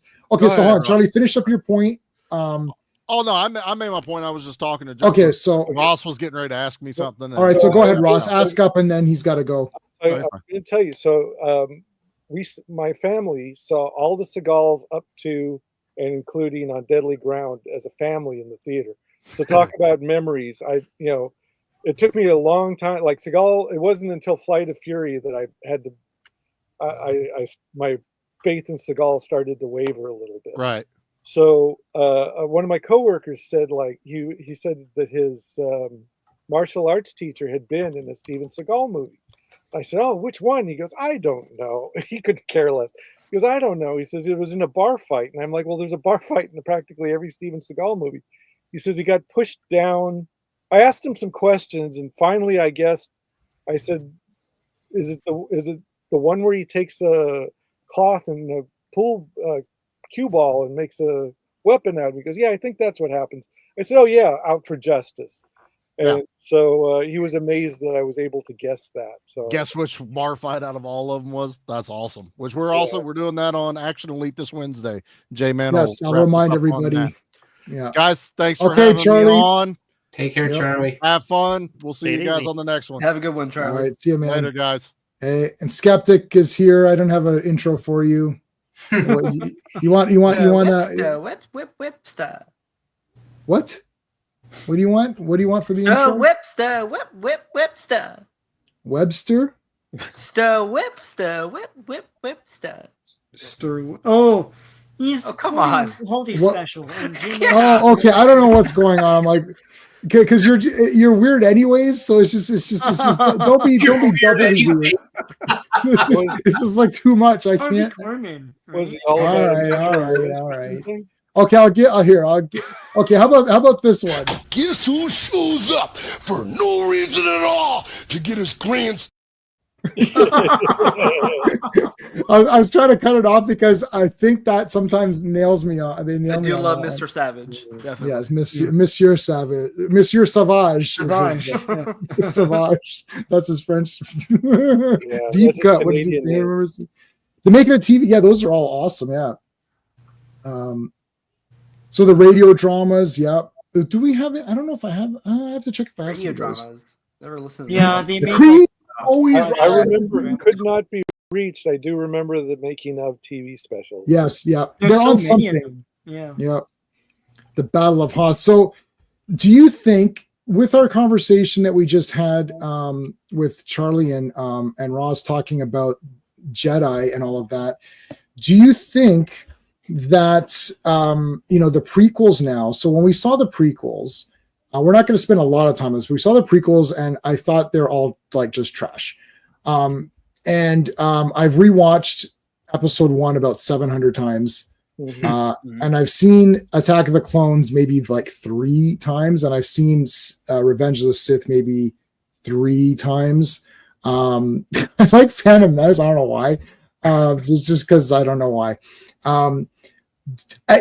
My problem with the part 2 and the part 3 is that I do not like the acting by the Lovebirds. I can't stand either of those characters. Me. Unsubbed. I know. Sorry, purists. I'm sorry. I apologize. I can't take it. I can't take it. I don't know how Padme falls in love with Anakin at all. I wish Anakin would just run around and fall on his lightsaber and die.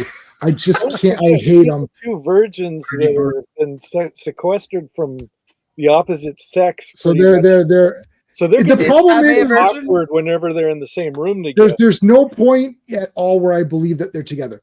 The stuff outside of those 2 is super cool. Yeah. Right? Like Obi-Wan walking around trying to solve the stuff and getting, Sean and I have talked about this in private so many times, getting the contacts and learning about the clone army. That's super awesome. Nobody likes episode 2 except for me. No, everyone likes episode 2. I like episode 2. But episode 2, like, it's a cartoon, but people ranked it as the worst one until the sequels. Oh yeah. Well, it is the worst one, not out of the real Star Wars movies. That's because the love story is so bad. But the outside stuff is super awesome. He's great. Oh yeah, Camino was awesome. Django and all that. All that stuff is like super awesome. Yeah, for sure. Okay, so Attack of the Clones being the worst one, that's one of those like 20 years after the internet became a things where like millennials decided blah blah blah blah. I saw that in the theater on opening day. And when Yoda pulls out that lightsaber, the audience erupted. Yes. Right. That was awesome. There was tons of shit in that movie that was like, that was the first time you got to see a Star Wars. When those Jedi show up, nobody cared if it looked like it was green screen in somebody's garage or whatever. When they showed up and ignited those lightsabers, it was like, holy shit. That was cool. There's gonna be the like 3 monsters are great, man. Those 3 monsters in that Coliseum are awesome. That was John Carter shit. I was like, oh my God. Yeah, that was John Carter. Yeah. Ray Harryhausen, John Carter shit.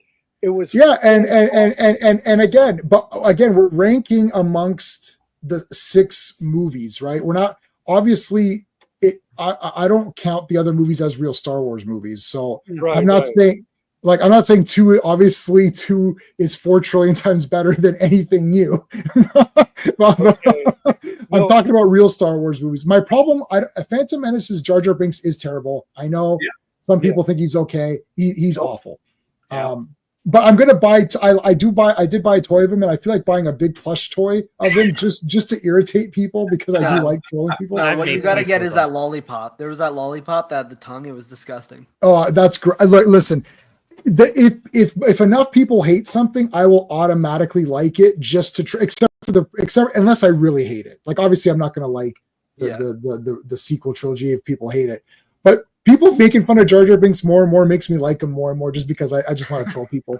The little boy Anakin is like best ever. Jake Lloyd is 10 out of 10. That kid, he's eager, wants to get shit done. Yeah. He's a good. He didn't grow up to be that Hayden Christensen. Anyway.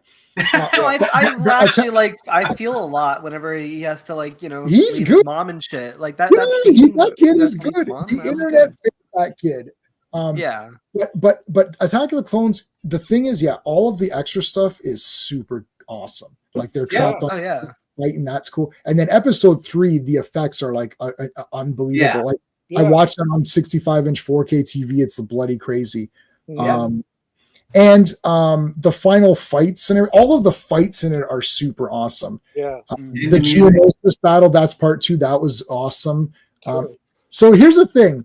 And I like when he's chasing Django. Yeah, that's all badass. That whole Django. That's it's awesome. So did you guys think that was actually Boba Fett at the time? Like when you first saw pictures of him? No, you knew No. that was going to be his father or something. I think by this point in time, we knew like there wasn't much that we wouldn't have known about. I feel like these movies were really like. I read the spoiler before the movie. Really? Yeah. It's I'm the so internet. shocked, Sean. The internet was a Not thing reading by this then, so it was you got like Weird Al was able to piece together the plot of the Phantom Menace just from leaks and rumors to Yeah. write Really? that Wow.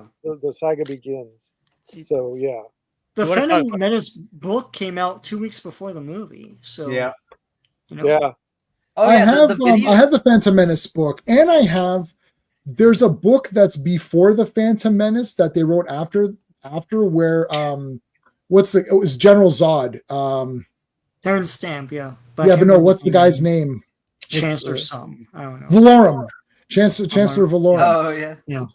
So this takes place right before. That book is pretty cool, and it explains everything. But when the special editions came out, here's my problem with. We'll go back for a second to special editions just to keep it a little bit original trilogy. When the special editions came out, saw them all. Cloak of Deception. That's it. I've read that one. Yeah, that's a great book. I agree with you on Pierce. I like that one. We saw those in the theater, all of us. Now I don't remember if we saw them. If we started seeing those together, guys. I don't know if I would have known you. I just want to interrupt with a quick thing. Charlie Sure, go. messaged us saying that his kid is watching New Hope and he has a picture. Oh, that is beautiful. That's sweet. Ladies and gentlemen, Charlie's kid is watching A New Hope right now. So thank you. We appreciate that. Yeah, I got that too. I didn't look at my messages yet. Anyway, yeah. So we saw them in the theater, and I thought all this stuff was really neat, like seeing all these updated effects. I didn't at the time. I thought, oh, that's a cool little alternate version. right. I didn't think, oh, this is what Star Wars is now, and your other stuff is gone. I'm like, I don't like Yeah. that idea. See, it's like the Donner cut. I love it. It's a cool little extra. You know what I mean? You got your Blu-ray set, your 4K set. Oh, Donner cut, extra feature. Oh, interesting. What could it have looked like? Not, oh, this is now Superman 2. It's like, that's not Superman 2. It's like the special editions are not Star Wars. They're fun little things to watch for fun. Oh, let's see what it would have looked like if they had extra stuff in it. Yeah, I don't get that with George Lucas because like Steven Spielberg learned that lesson with E.T. Like that E.T. was an atrocity. Yeah. Actually, the special editions are that ET was absolutely outrageous. Christopher Lee, Count Dooku was bloody awesome, of course. Yeah, awesome, great book. Yeah, Count Dooku's okay. So here we go. Should I do a mini hot take? No, I don't know about Yoda fighting with a lightsaber.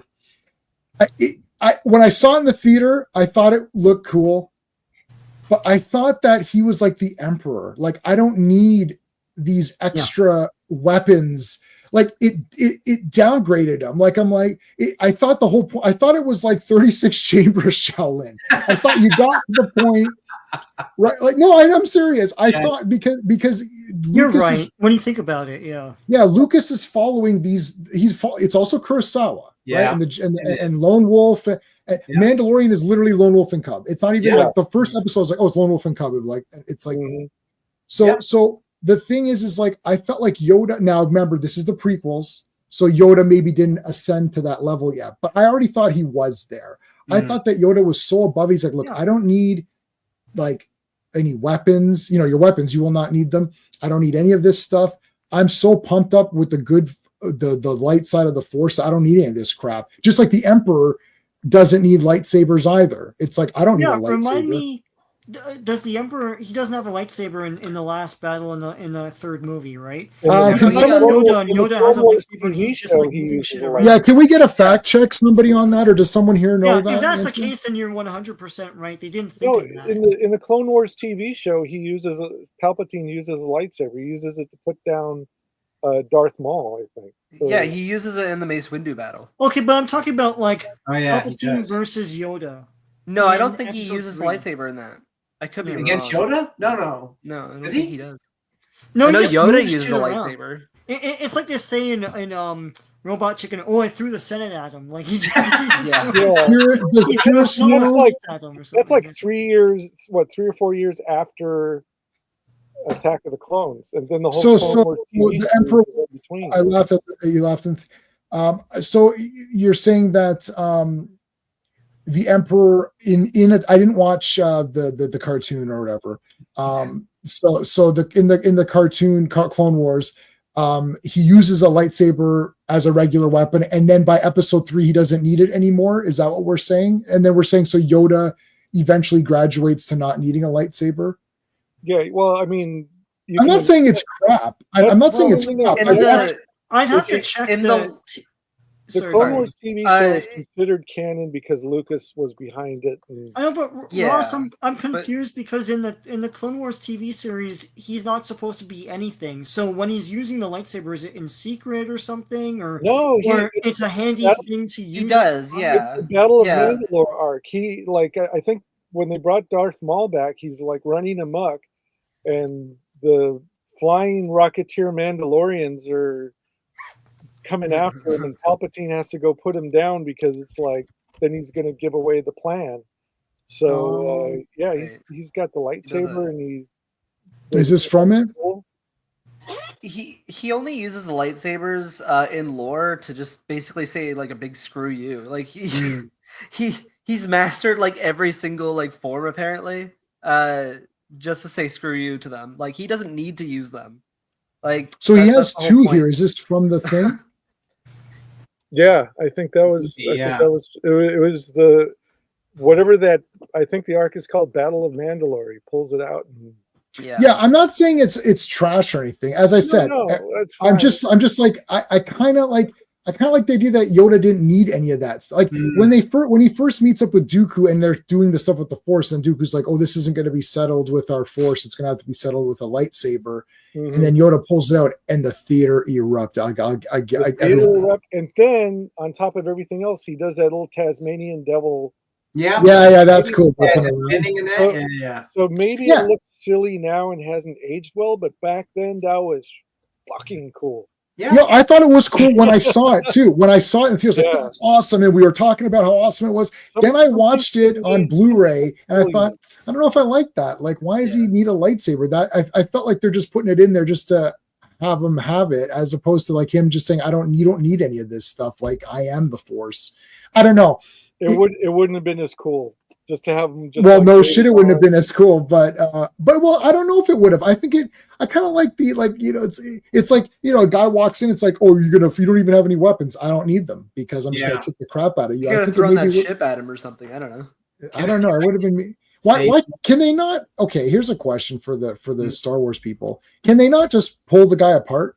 Like, can Yoda just dismember the guy? Like that might be too dark for a Jedi to do. I feel. Yeah. Well, consider Darth Vader pulled a ship apart in what was it? Was it Obi-Wan? We're not running that. That's not Lucas. Is that lore really? It would be a little too aggressive and more of an attack thing than just defensive. Yeah. So Pierce, you're saying that pulling someone like just randomly apart would be it would be against the Jedi code. I mean, can Count Dooku do it? So Dooku pulled out his lightsaber, so Yoda has to match him by pulling out a lightsaber. Yeah, and with Count Dooku specifically, he's a lot more honorable than most Sith. He's he still has that Count Dooku Jedi minded a little bit. Okay, look, let's get down to the nitty gritty here. Yeah. Let's talk turkey for a second. What is going on in Attack of the Clones? I've seen it 3 times. Is Count Dooku, he's the good guy, right? Because he says the Senate now, but then you see him later, Palpatine is controlling him. Yeah, so I don't understand that. I feel like Palpatine read the script. This is the only way that I can this is the most intelligent living organism in the history of novels and cinema and the written word. Because this guy has predicted the course of events. Now, is that through the dark side? Because like I rewatched the 5 movies. I didn't watch Jedi yet because we got sidetracked and I had to watch stuff for other streams. And I've seen Phantom Menace 100 times, so I know what's going on in that one. He's a spy. He say, okay, so it's like Mr. Miyagi smacking a guy with the name checks. Actually, what Obi-Wan does what Obi-Wan does to Anakin is against the Jedi. Suffering, not okay. So you're talking about in part when he cuts off. Yeah, but you know what though? I was so happy. I was like, thank God, man, just get rid of this loser. I was like, yeah, chop his stupid legs off. 1 second into Attack of the Clones, and he's like, Obi-Wan doesn't let me do anything. I'm like, because you're an annoying turd. Yeah, he's that's why pretty you're not whiny. allowed to do anything. I don't know how. I really don't understand how Padme found him attractive in any No. way. Listen, No, Padme was looking at Anakin when it was 7. That was just creepy enough. Like, That hey, was- no, she I was liked like Padme. that I liked episode Padme one. in the first one. She was, you know what I liked about her in the first one, that she was that hidden, she was the hidden, the hidden queen or whatever. Like she was just, that was kind of Right. neat, right? And then it's like, oh, I'm the queen, and oh shit, you're the queen. That's cool. And then in part 2, all she does is travel back and forth through planets. No, I mean, in dresses. It's like, are you going to do anything in this movie? Like, she did do something in back to episode Obi-Wan. 2. She was the one that initiated going to help Obi-Wan. in Attack of the Clones, she loses her clothes. Natalie She- Portman read the script, saw that there was nothing for her in it, and she just mailed it in. Yeah, she turned off her performance, Yeah. like Judge Dredd, like that, like the knob on the. Just read your For line. example, please see For the Dark World, Thor. Yeah. So here's the thing about Attack of the Clones that I don't know if I only got it because I read the novelization or something, but so when they go to the library, they're talking about some Jedi who died. And so what happened according to the novel was that Jedi died, and then Count Dooku stepped in and assumed his name or his role and commissioned the who are the long necked guys who made the clones? Yeah, there's those Camino people, The Camino people. Genosians or whatever. So so Count Dooku was the one, because he was a count and royalty and No. had money. Camino, yeah, He Camino. paid for the clones to be made. Camino. Yeah, these guys. So even though he was also in charge of the droid army, he also paid for, much like governments pay, support. People pay for both sides of both opposing sides. He paid for those clones to be made under the name of another dead Jedi who was out there at the time. Yeah. You know what was the best was friggin' Darth Maul. When that got when the double lightsabers came out, that was the greatest thing. Okay, look, Darth Maul was all the packaging. Yeah. Here's where they messed up for me. Mm-hmm. So we saw Phantom Menace in the theater, and we thought it was a bit slow. But in watching it again, I enjoyed it a lot more, and I think it was a good start to set everything up. A purist mentioned about the kid. You want to have like a really super mega cute kid who's like, oh, this is going to be Darth Vader. What's going to happen, right? So you've got this really cool, and it's far enough away from the other movies that it's not destroying shit or whatever. Mm-hmm. It's a bit weird with 3PO. He made him, but it's not as weird if you watch it in order. Like if you watch episode 1 first, actually in order, then it's like, oh, C-3PO kind of becomes like Luke's property. That's interesting. So it's the not. It's better as you watch them in order, right? That is true. The movies do get better if you watch them in order. No, I don't think I like Phantom Menace better than the Sith one because of the. I like Qui-Gon. He's like my favorite in this whole thing. He's like Qui-Gon has leveled up to the only Jedi who hasn't been completely ruined in my eyes. I haven't watched anything new with Qui-Gon, so I'm not going to. Even though Kenobi's lore breaking with Qui-Gon, but is that's the TV show, right? Yeah, that's because he's not supposed to become a ghost. That's true. Is that right? Is that true? Obi or Qui-Gon can't be a ghost? Okay. Anyways, no. He is a Force. Yeah, Stifle DS. No, that's at the end right. of part 3. Yeah. Yoda says, Qui-Gon has come to me. Yes, you're right. And with training, yes, yeah, but he can't be a physical form in any way. He can't like show up. He was like the first one. He wasn't trained enough or whatever. Because Liam Neeson wouldn't come back. So is this okay? Purist, somewhat purist. I gotta trust what Purist says. Can Obi-Wan be a Force ghost like the other people? Okay. Anyways, back to Darth Maul. So when Darth Maul is walking around. Mm-hmm. And just like without even in the hood, and you're like, oh shit, right?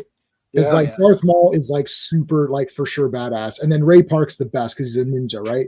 So then you all of a sudden had a ninja Sith guy. I was like, what? Okay. Yeah.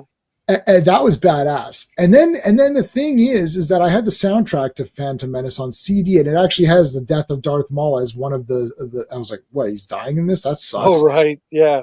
Right, and I bought the toys, and he the packaging. Here's what I wanted it to be. I wanted it to be Darth Maul is awesome, and then he's awesome in part 2, and then he's awesome in part 3, and then Darth Vader becomes Darth Vader halfway through part 3 or whatever, and then he kills Darth Maul because there can only be one. Great, yeah. Now, and then you're like, right? Because like Grievous, it's like he looks awesome. Like the design on Grievous is like 10 out of 10, but like, I mean, I don't give one rat's ass about that character. Yeah, he's I don't know not what a Orson ninja. was doing. We had a ninja. I mean, how do you get rid of a ninja? Okay, Ray Park, man. Yo, and John knows this. Look, do you want a ninja Sith guy or do you want a robot? Like nobody wants that robot. Christopher Lee is 10 out of 10 because it's Christopher Lee. It doesn't matter. He just showed up and it's like, I'm Christopher Lee. It's like, okay, sure. Yeah. And he called himself Count Dooku in this movie just because the count would call him something else. It's like he could have been anybody. Count Dracula, right? Count Dracula, yeah. I'm Count Dracula. I mean Dooku, yeah, whatever. Yeah.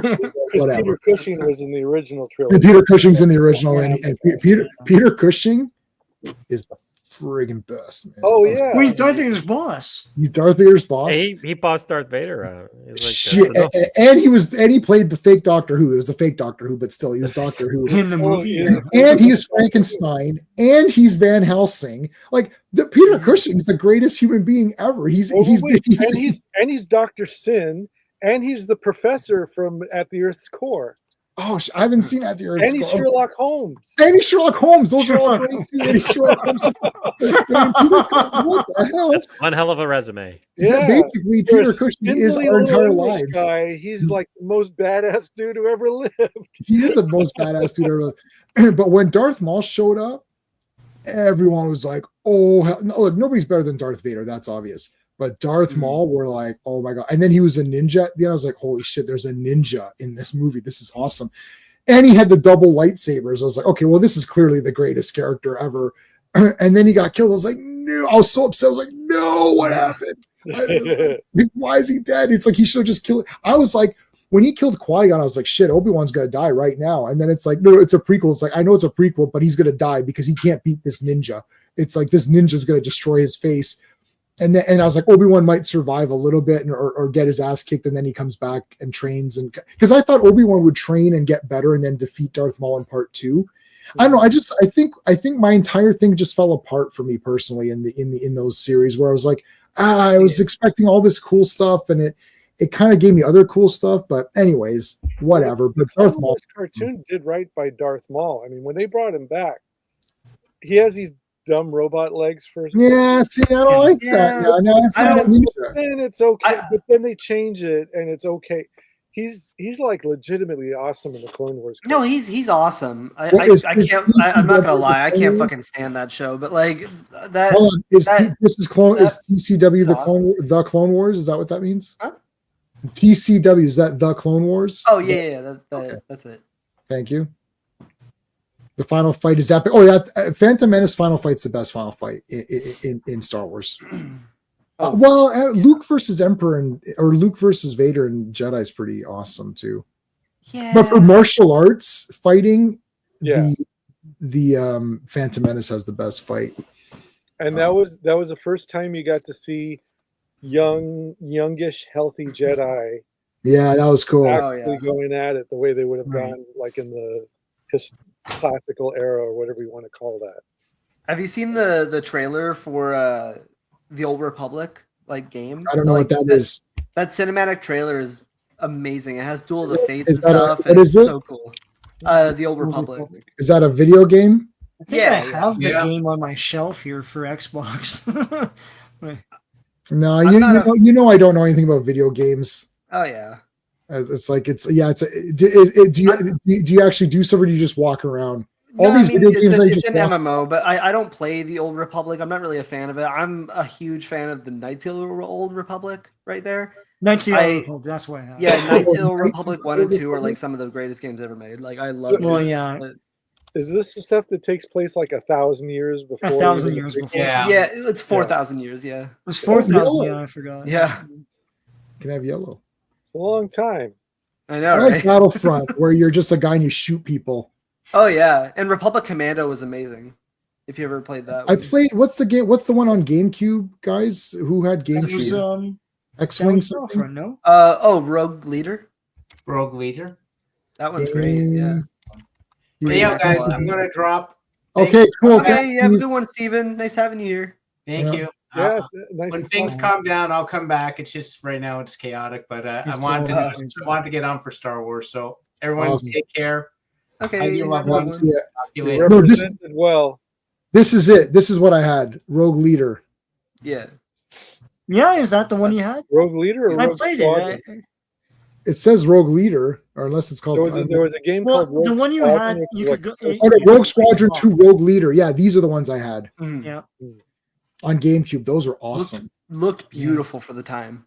Yeah, for Yeah. sure. You're flying around shooting guys. That was awesome. So hold on, Peter or Pierce is saying Obi-Wan. Oh, it's okay. I read that already. Spicy. Okay, yeah. These were awesome. But like, what other? So I was trying to pull out some of the. I'll show you. I mean, I'll show you some of these very quickly because there's a shit ton of them. This is like batch one. Oh, this one I just got from the $3. I don't know if it's any good. That guy did a ton of novelizations back in. I'm the day. reading. I'm almost done this one. Nice. Yep, she's still writing Star Wars books.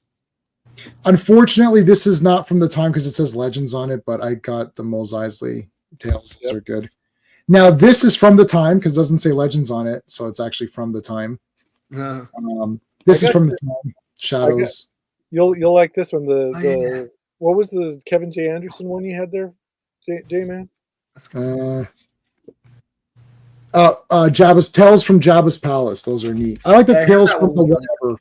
Well, you had one by Kevin J. Anderson. Which one was that? Tales from Jabba's Palace.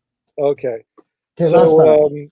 So Hold Kevin on. J. Anderson and Dave Wolverton Oh, were like so- judges for the L. Ron Hubbard Writers of the Future contest. So I got to meet them there. 1 second. This is also Legends, unfortunately, but I read it. It was pretty good. Cloak of Deception. That was good. Heard that was And then here's the last ones. Oh no, this is. Did anyone buy this? This is some fan made thing. Wow. I don't know. I don't know what that is. It's a fan made. It's a fan made thing. Cool. It's like he wrote it himself, and everyone really he wrote. It's a fan fiction thing that they wrote, and then they made him take it down. Like they made him take it. What time is it based? It looks like right after A New Hope or something. Yeah, it's like old Republic. And then I've got these are my originals. The Bounty Hunter. Oh yeah, the Thrawn And trilogy. this is like my ultimate. Oh, not this one. This was my favorite with all the bounty hunters. Oh yeah, that one's good. This is all good. So there you go. That's that's the books. I'm not going to bring I didn't want to bring everything there is out. Like we'll just be here all day going through stuff. But all right, J-Man. Well, do you have? Let's see if I can get this on. I can't. Let me see. Whoa! No, can't see it. Can't see it. There we go. Do you have Jedi Masters quiz book? No. I recall that one though. By Rusty Miller, old ginger kid. He's like 11 years old. He compiled all these questions. Yeah. Oh, you know what? Yes, we read that in the line. Heart of the Jedi. Yeah, good. It was published by Del Rey and Ballantine. It's a legitimate. It's not a bootleg or anything. What was the unique power of the Death Star? You blow up a planet. I was gonna say it destroys planets. Yeah. What was R2's robot classification? Sorry? What was R2's robot classification? Astromech droid. All right, you might be a Jedi Master. You know what? We were reading that book, so it was a 3-hour lineup for the Phantom Menace. And somebody had that book and was doing trivia. I want to show you this too. This isn't my childhood copy. I have 2 copies of this book. This, the Star Wars Universe, a guide. This was everything. Like I have 2 copies of this. This is like a beat up copy that I could read, and I've got one that's still kind of beat up. But like this is the damn best book, man. Well, I loved having this. And Millennium Falcon is the only James Luceno book you haven't read. Oh, is that the one that was there? So a lot of those you gotta go to all you guys go to the thrift things. Like we have a Value Village. Oh yeah, there's tons of And- Star Wars books at my Value Village. Oh God, and they're like $2 or $3. So I just buy everything. I just won't buy every book and a lot of those were from the time, but if they're old, I grab. But this is so awesome to have. Yeah, I always try to get the older ones because sometimes they edit them like nowadays, like change. Yeah, you don't want anything. I don't. Some of mine say Legends, but what am I gonna do? Yeah, Go to you the don't- Goodwill and pick 'em up. Hey, I think James Luceno wrote the novelization from The Shadow to tie it in with another Days of Yeah. High Adventure. Constantly, yeah. Whenever I see Legends, I just assume it's going to be better than anything Disney made. Oh, yeah. Like- You I mean, know, there's I nothing gave good. everything Disney a chance up until including The Acolyte. And now I don't even care how good Andor season 2 is. We're done. It's not. Yeah. my dad keeps telling me to watch it and stuff, and I'm like, Your dad. Why is your I don't- dad lying I to don't- you? There's- Why is your there's dad? no, I don't it's know. probably it could be great, but It there's might be good. like you don't when the girlfriend, when you break up with the girlfriend, you never go back and talk to her again. You can't be friends after. Yeah. You know the thing is. Oh, beautiful. Oh, that's Ooh. beautiful. Is that a Yeah. novelization? Beautiful. No, Wow. it's actually the Marvel paperback. Yeah. Oh yeah, it's the Oh comic book. wow, that's awesome. And Dun, dun, Return dun. the Jedi. Oh my I God. got some Yeah. Empire This Strikes is- Back books and stuff from like the Yeah. 80s. That was good. I was with you on those, right? Was I with you when you got those? This one. Yeah. You told Okay. the guy I was gonna buy it, and I did. Oh yeah, that was so funny. We were walking around, and I said, hold on to that. I said, my buddy Sean's gonna buy the. This is so like, whenever I go to these conventions, I quickly do like a massive scan of everything, and I literally see these, and I literally said to the guy, I was like, oh, I said, you see that guy over there? He's gonna buy that, so just hang on to that one for him. He'll get that one for. That's great. Listen, I could have been I was only a dick once, and that was for Nemesis 4. Other than that, I'm a 10 out of 10. I'm a 10 out of 10 friend. I'll find cool shit. I'll be like, oh, I was like, I know who needs this. I know exactly precisely what Sean needs and what he wants. And when he buys stuff that he doesn't know, like when you bought all those rom comics, I was like, you just bought those. Yeah. And you're like, no, I don't have these, Jay. I'm like, no, you do have them. That's You some bought wingman shit. Yeah, Oh. that's Yeah, I was like, I'm 10 out of 10 wingman. I was like, you literally bought those today in front of me 5 minutes ago. I didn't know what. I said, this is actually disturbing. I'm like, you just bought the rom comics 5 minutes ago from It was that guy. sectars. It was It was sectars. sectars. I said, Yeah. you just bought those. You're like, did I? Let me check my bag. I'm like, oh, yeah, I did buy them. Really? Really? Is this happening? Like, Yeah. but then I should have said anything because then Sean just gives me the doubles. I would have gotten sectars. Yeah, I needed one comic to complete my ROM collection. It was Annual 3. And I saw it in a guy's pile, and I didn't take it. And the guy wasn't around. He came back after a while to get his pile. And J-Man was like, you should have just taken it from the pile. God damn. And I'm like, well, Yeah, I know. If I was there, I'd taken it for you. Yeah. I'm not above doing what I gotta do. What was I gonna look up? Just to cement the connection between Flash Gordon and Star Wars, Mhm. Al Williamson did those adaptations for Empire and Yeah. Jedi, and he also did a lot of Flash Gordon stuff, including the comic book adaptation of the Flash Gordon movie with Sam Jones. There's your you mentioned Flash Gordon. There's your Star Wars Flash Gordon crawl. Yeah, Yeah. one of many things. What are you gonna do? I mean, it is what it is. It's like I think George Lucas like putting together all these great things. I think that's the problem with we keep beating up Disney, but the problem with it is that they don't actually have fans of things that he likes. It's like in order to produce this stuff, you have to be fans of certain things, right? So it's like to get Star Wars, you're gonna need Flash Gordon, you're going to need Buck Rogers, you're going to need all those Kurosawa pictures, you're going to need like samurai stuff, you're going to need those cultures mixed together. So you're going to need all of these things. You're going to need someone who likes all these random ass things and put them together. Now you have guys that don't like any of this stuff. they're not fans of it. And it's not to say like you're looking down like, Yeah. oh, we want new fans. But the thing is, you're not a fan. Like the people make it. So I don't know who made the Acolyte. Is Leslie? Is Leslie something? Leslie Headland or whatever. Yeah. So she made Acolyte. I watched the full thing. It's terrible. Right. So she made that. What is she a fan of? Like you can't just say I want more representation. I don't know. She wants to make everything gay or something. I don't know. Oh, yeah, no, but what do you like in real life? Like, what do you take? Well, Remove let's take the politics and the gay out. Take all of that. Should take all of that out. Okay, so this you're absolutely right, J-Man. The thing is, like the original Star Wars, and even a movie like Star Crash, and even a movie like Battle Beyond the Stars, it's like they took 5 or 6 or 20 other things and pulled it together to make this one amazing. They took things that didn't go together before and made this one amazing thing. Like George Lucas took samurai movies. Battle Beyond the Stars took like one of the best samurai movies. Yeah, and like a bunch of other pulp stories. Star Crash was Barbarella and Sinbad, and then somebody saw the Star Wars trailer and said, "Let's steal some Star Wars in there." Right. So and that was like the foundation where like all of that was built on.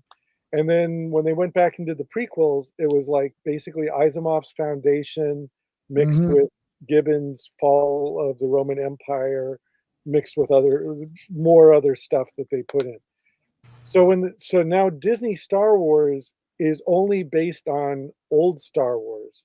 They're not going like, well, here's the one thing that Disney Star Wars did was they went to Lone Wolf and Cub. Yep, that's the only one. Right. Jon Favreau is a big nerd of this kind of stuff. So he said, well, let's go back to the Samurai Well and take Lone Wolf and Cub and add that to Star Wars. And people lost their freaking minds. And that was only one thing that they added to Star Wars, and is basically back to the source material. And people loved it. But as far as all the other stuff goes, it's just like, well, what did Star Wars already do? And we'll do Star Wars. And then Leslie, as you get farther along the line, the idea is that this is getting kind of stale. So let's get other voices who don't like it to come in, and they'll bring like a young audience that we'll get young people who don't necessarily like this, and they'll add their voices to this. But all they're doing is people already think it's uncool. Like when there were old farts that didn't like the 1980 Flash Gordon movie because they didn't want to hear Queen music, and they didn't like the disco look of the right thing, and they didn't like a lot of the modernization. They wanted to see the 1940s Flash Gordon that they grew up with, and that was too weird in disco and rock and roll for them. So the same thing now is like us old farts. We like Star Wars the way it is. So why don't you go back and find another samurai movie we haven't seen, like the Razor series, or you could do Zatoichi, you could do maybe like Sanjuro or something. Do a Yojimbo story, maybe where the guy's playing the dark side. Maybe the guy comes and he's playing the Empire and the Rebels, and it's one guy who's like flipping back and forth between. Prequels, Jamie. Is that the prequels? That's Palpatine. Oh no, that's because they inadvertently didn't know what they're doing. I'm saying, I understand what you're saying because they don't know what they're doing. Yeah, I mean, there's like other pulp magazines. There's other science fiction. There's science fiction from other countries that we haven't seen or heard from. There's stuff in Heavy Metal magazine, like from France or whatever. So they could have done any of those things, but they just like chose not to. And even I don't know what they're doing, to be honest. I don't even know what they are doing, because all they're doing is ruining the classic characters. But it's not even that. It's like, I don't think they know what they're doing. They're just saying, we're making Star Wars product. It's like, but what are you making? Like, Mandalorian, which is the only thing that most people still think is okay, at least the first 1 or 2 seasons. Most people agree that was pretty good. Like, that was your better stuff. Season 3 was a big FU. I think. Season 3 was big FU on that one on his way out. So I didn't see that one, but literally episode 1 ended. I'm like, oh, it's Lone Wolf and Cub. Lone Wolf and Cub is my favorite manga. My wife is now reading it. She's halfway through. She absolutely loves it. It's 10 out of 10. It's changed her life.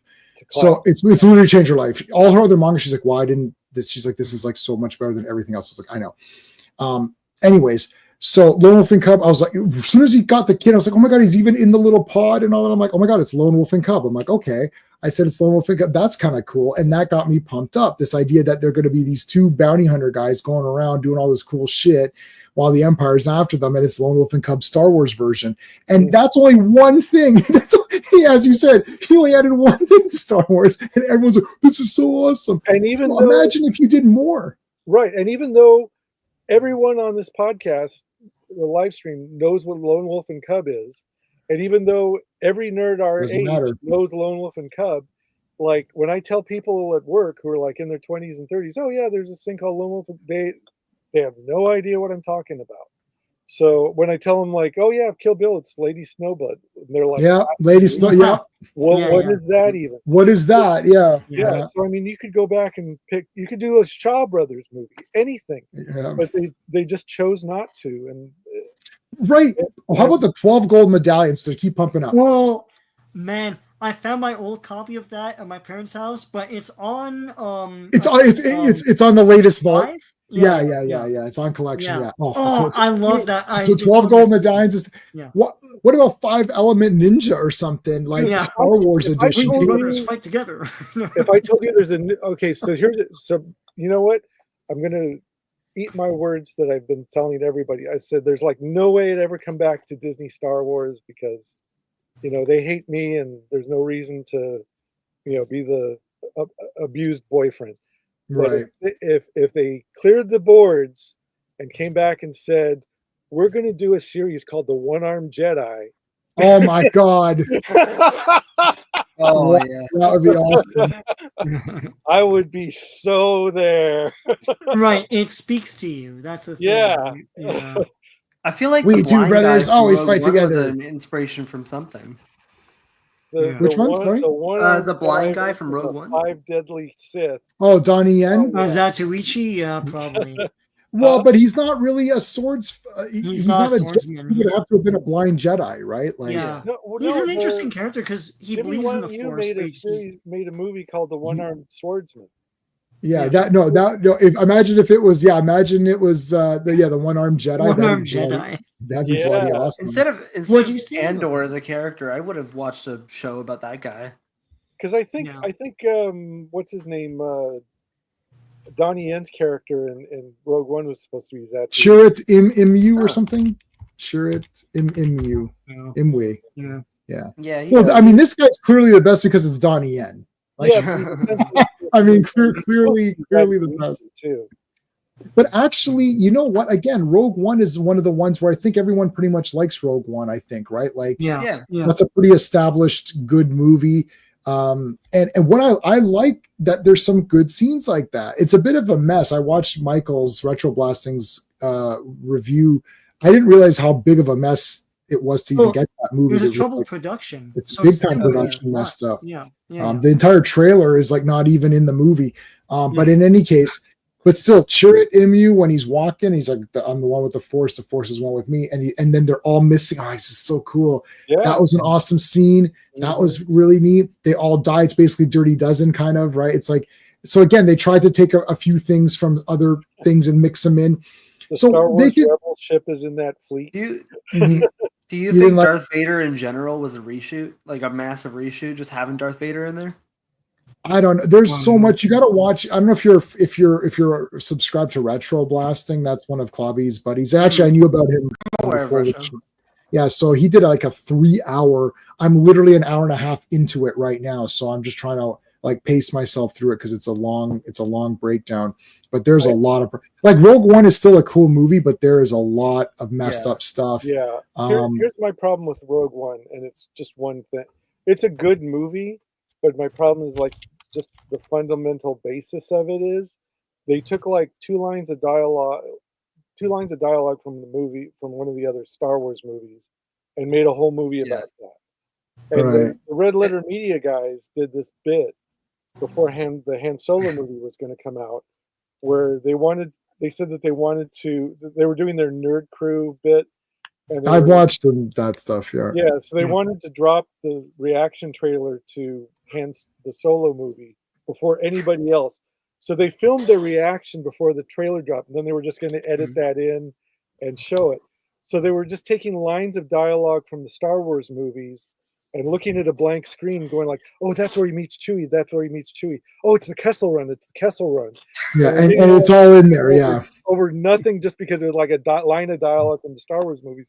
And the funny thing was, except for the order in which they said the stuff, that stuff was pretty much all in the movie and or the trailer. Yeah, that's fine.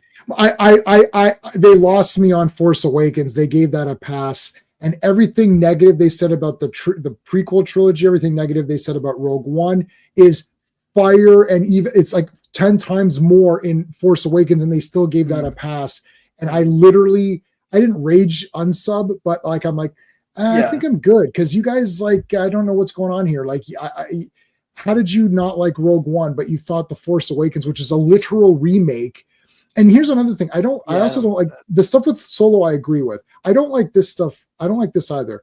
Oh, look, there's lightsabers. I'm like, I know. Well, they use lightsabers in that world. Oh, look, there's speeder bikes again. We've seen those before. Well, that's their vehicles. It's like saying, oh yeah, I just watched Police Academy 3. There's cars again. Oh, haven't seen fucking cars before. It's like, because they use cars. Like, it's like there's Star Wars world building, and it's like, what's the point of building the world if you're not going to use the things that? Oh, look, guys, it's the astromech droid. I'm like, because they use astromech droids. Yeah.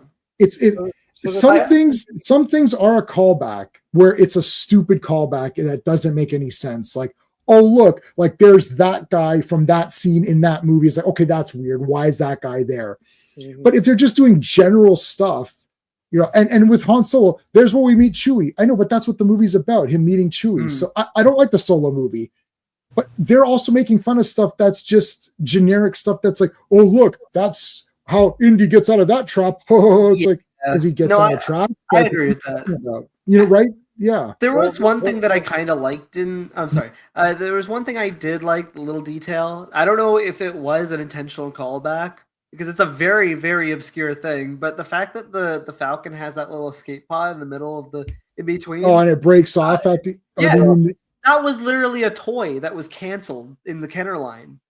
Like, there was supposed to be a little escape pod you could add to your Millennium Falcon. I feel like that was a reference to that, but that's a really obscure thing considering it was canceled. Yeah.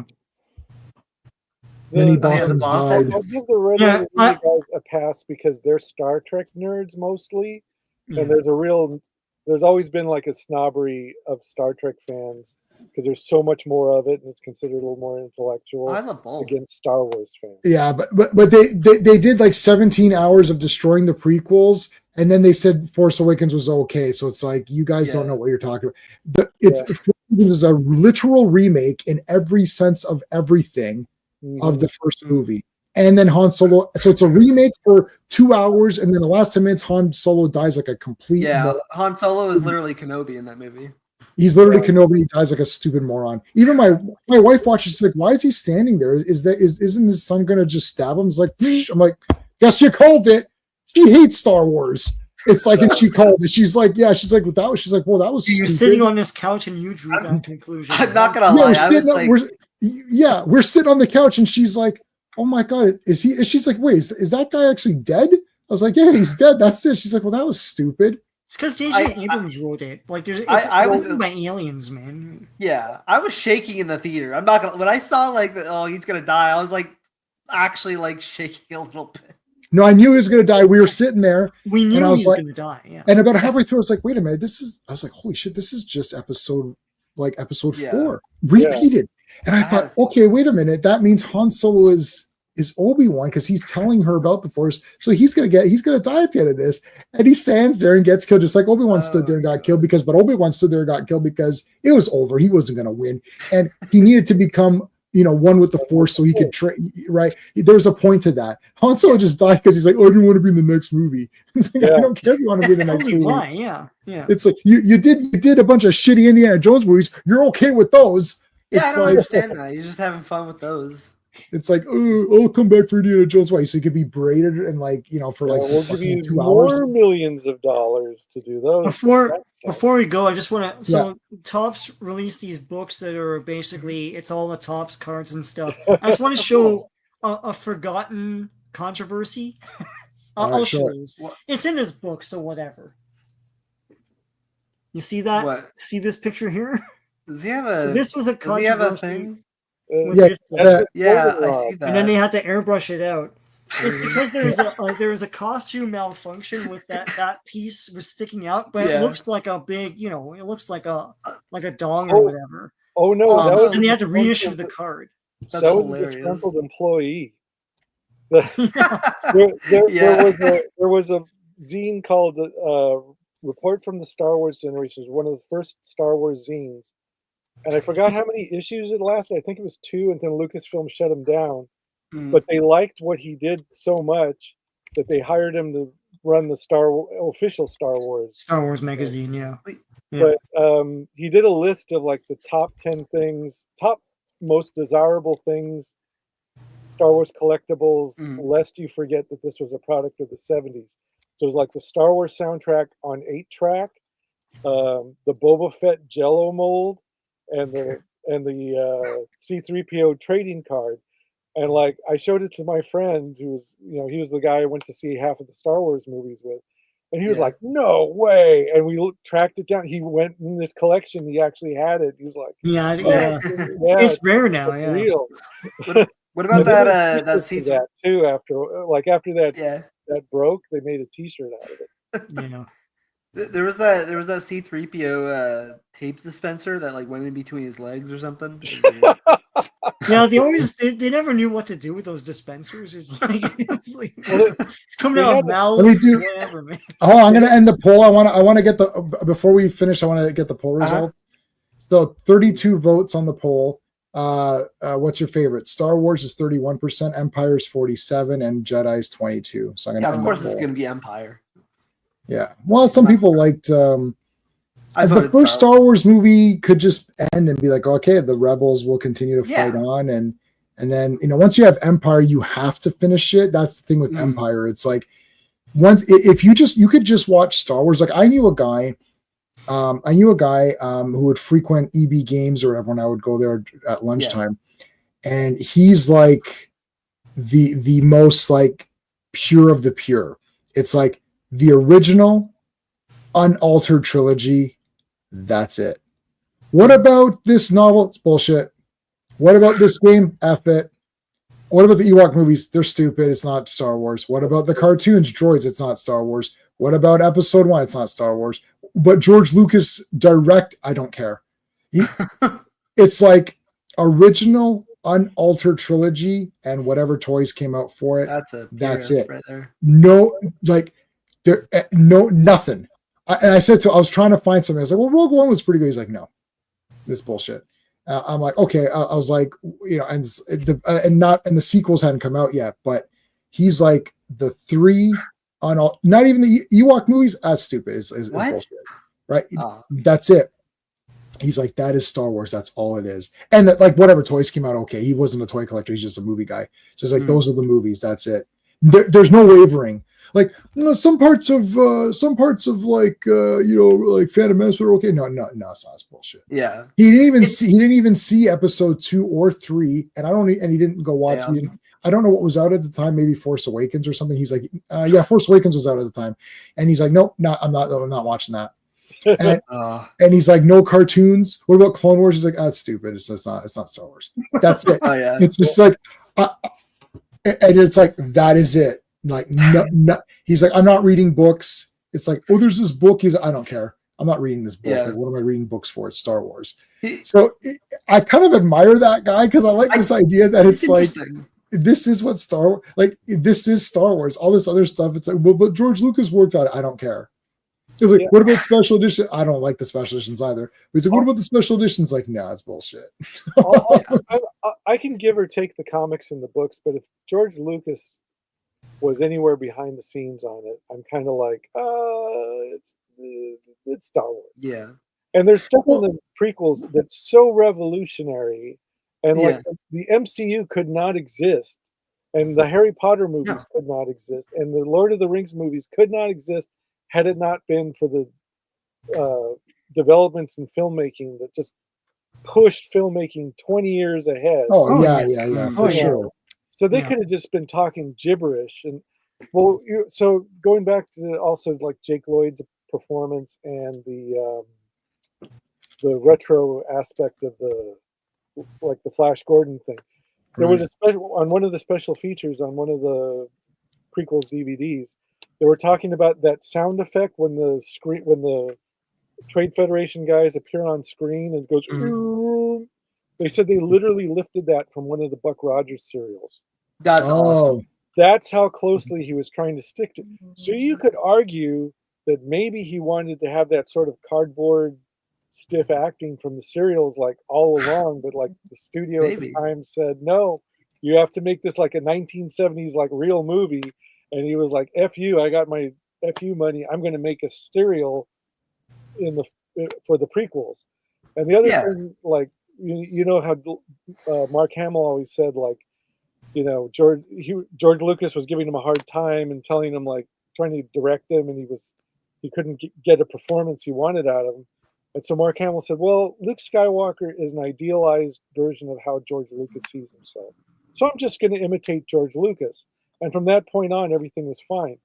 If you watch the way Jake Lloyd talks with little squinty eyes and little puckered lips and all that, and you watch George Lucas in an interview, it's like a kid version of George Lucas.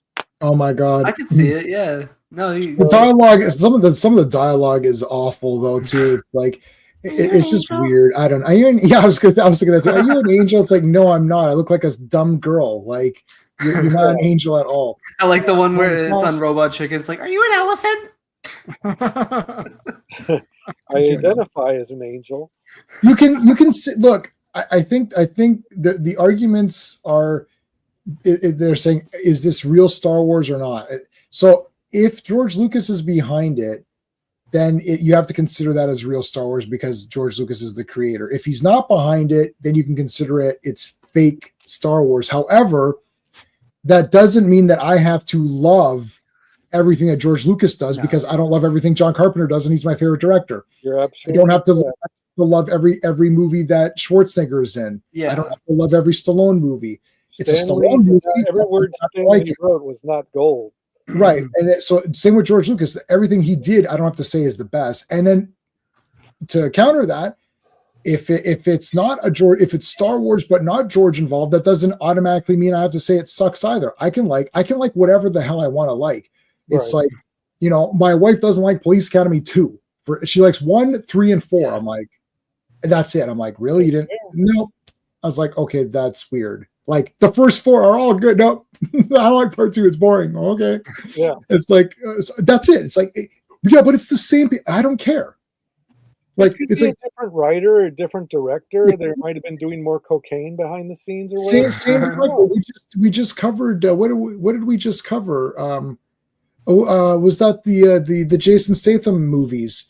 Was it David Ayer who did all of them or whatever? And it's like David Ayer or whatever. And it's like some of them. Yeah. David Ayer was that. Yeah. And I was like, and he did Beekeeper, didn't he? Did he do both Beekeeper and he did Suicide Squad? And Suicide, which is poopy. But I love Beekeeper. I didn't like the other one. That's it. It's the same guy. What do I care? I don't care. I'm reviewing the ultimate thing that I'm watching. Whatever's handed to me, that's what I'm watching, and that's what I'm reviewing. I don't care how it came to be as much as how good it is. If it sucks, then I'll look at how it came to be and note down, okay.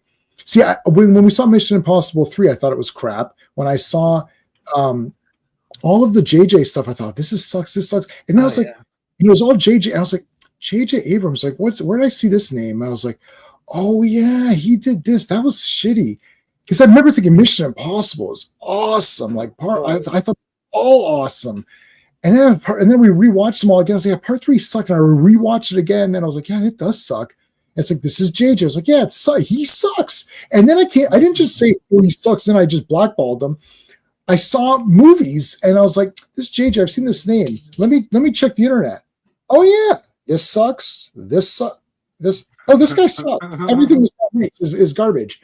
And it's like, it wasn't terrible. Yes, it was. It's terrible.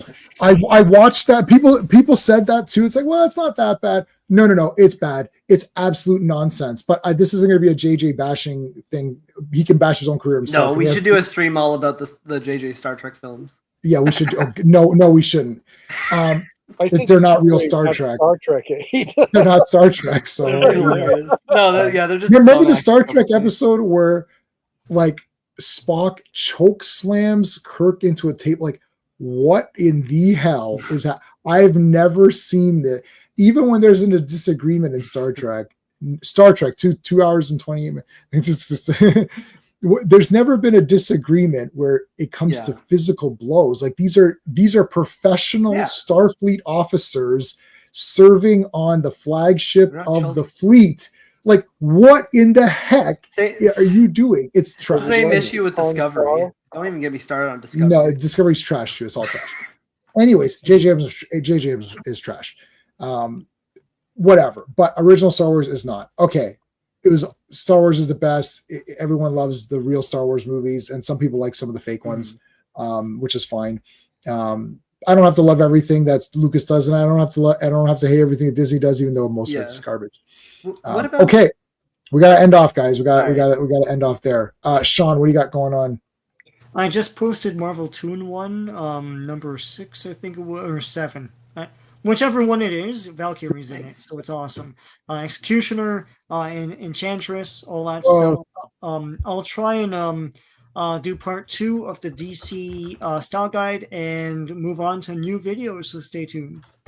Awesome. John, what's going on? You got anything coming up on your website? Trying to get one interview for Thursday, but I don't say it until it actually happens. I want to do my first episode of Yo-Jo Zone on my podcast this week. Nice. So hopefully that happens. My daughter graduated this week, and it was my other daughter's birthday, so I'm behind the 8 ball again. So, all right, Ross, what's going on? You got anything you want to talk about? You can get if you like Star Wars, you might like a movie called Star Crash. And if you like Star Crash, there's a book on Amazon called The Midas Star, written by the director of Star Crash and me. So, so it's basically a screenplay that he wrote during COVID that we were going to use to adapt as a comic, and now we're going to use it for something else. Let me see if I can get the Amazon.com link on it. I need to ask you: is there crashing in the stars? So the title came first, and the movie ended. I forgot how the movie originally ended, but then the producer said we need a crashing in the stars because the movie's called Starcraft. So that's why the city floats into Count Zarthon's claw ship. So that's why Stella Star and the Hoff and Christopher Plummer just basically sit there sidelined and watch it happen. Oh, okay. So, that's awesome. Right. Yeah. But you should watch Star Crash. It's on Skeptic. You can watch it on Tubi. Yeah, it's a really so many things I've never heard of that you guys talked restored cut too. I mean, it's even, and you can get I got the a really nice Blu-ray of it on. The Blu-ray's got like 6 hours of stuff, including I've got the Blu-ray, the screenplay with, and I have all of the I have the autographs. Still need to catch up on Deathstalker. Fucking. You have to watch Deathstalker. I'll grab the. Let me see. Do I have the autographs? Do I have a picture of the autographs that I got from? The new Deathstalker out yet? The one that was kickstarted? No, I'm not going to the premiere when it does. I need to watch all the Nemesis movies. We should. You don't really need to, but you can if you wish it to do it. Weren't we going to do that on Days of?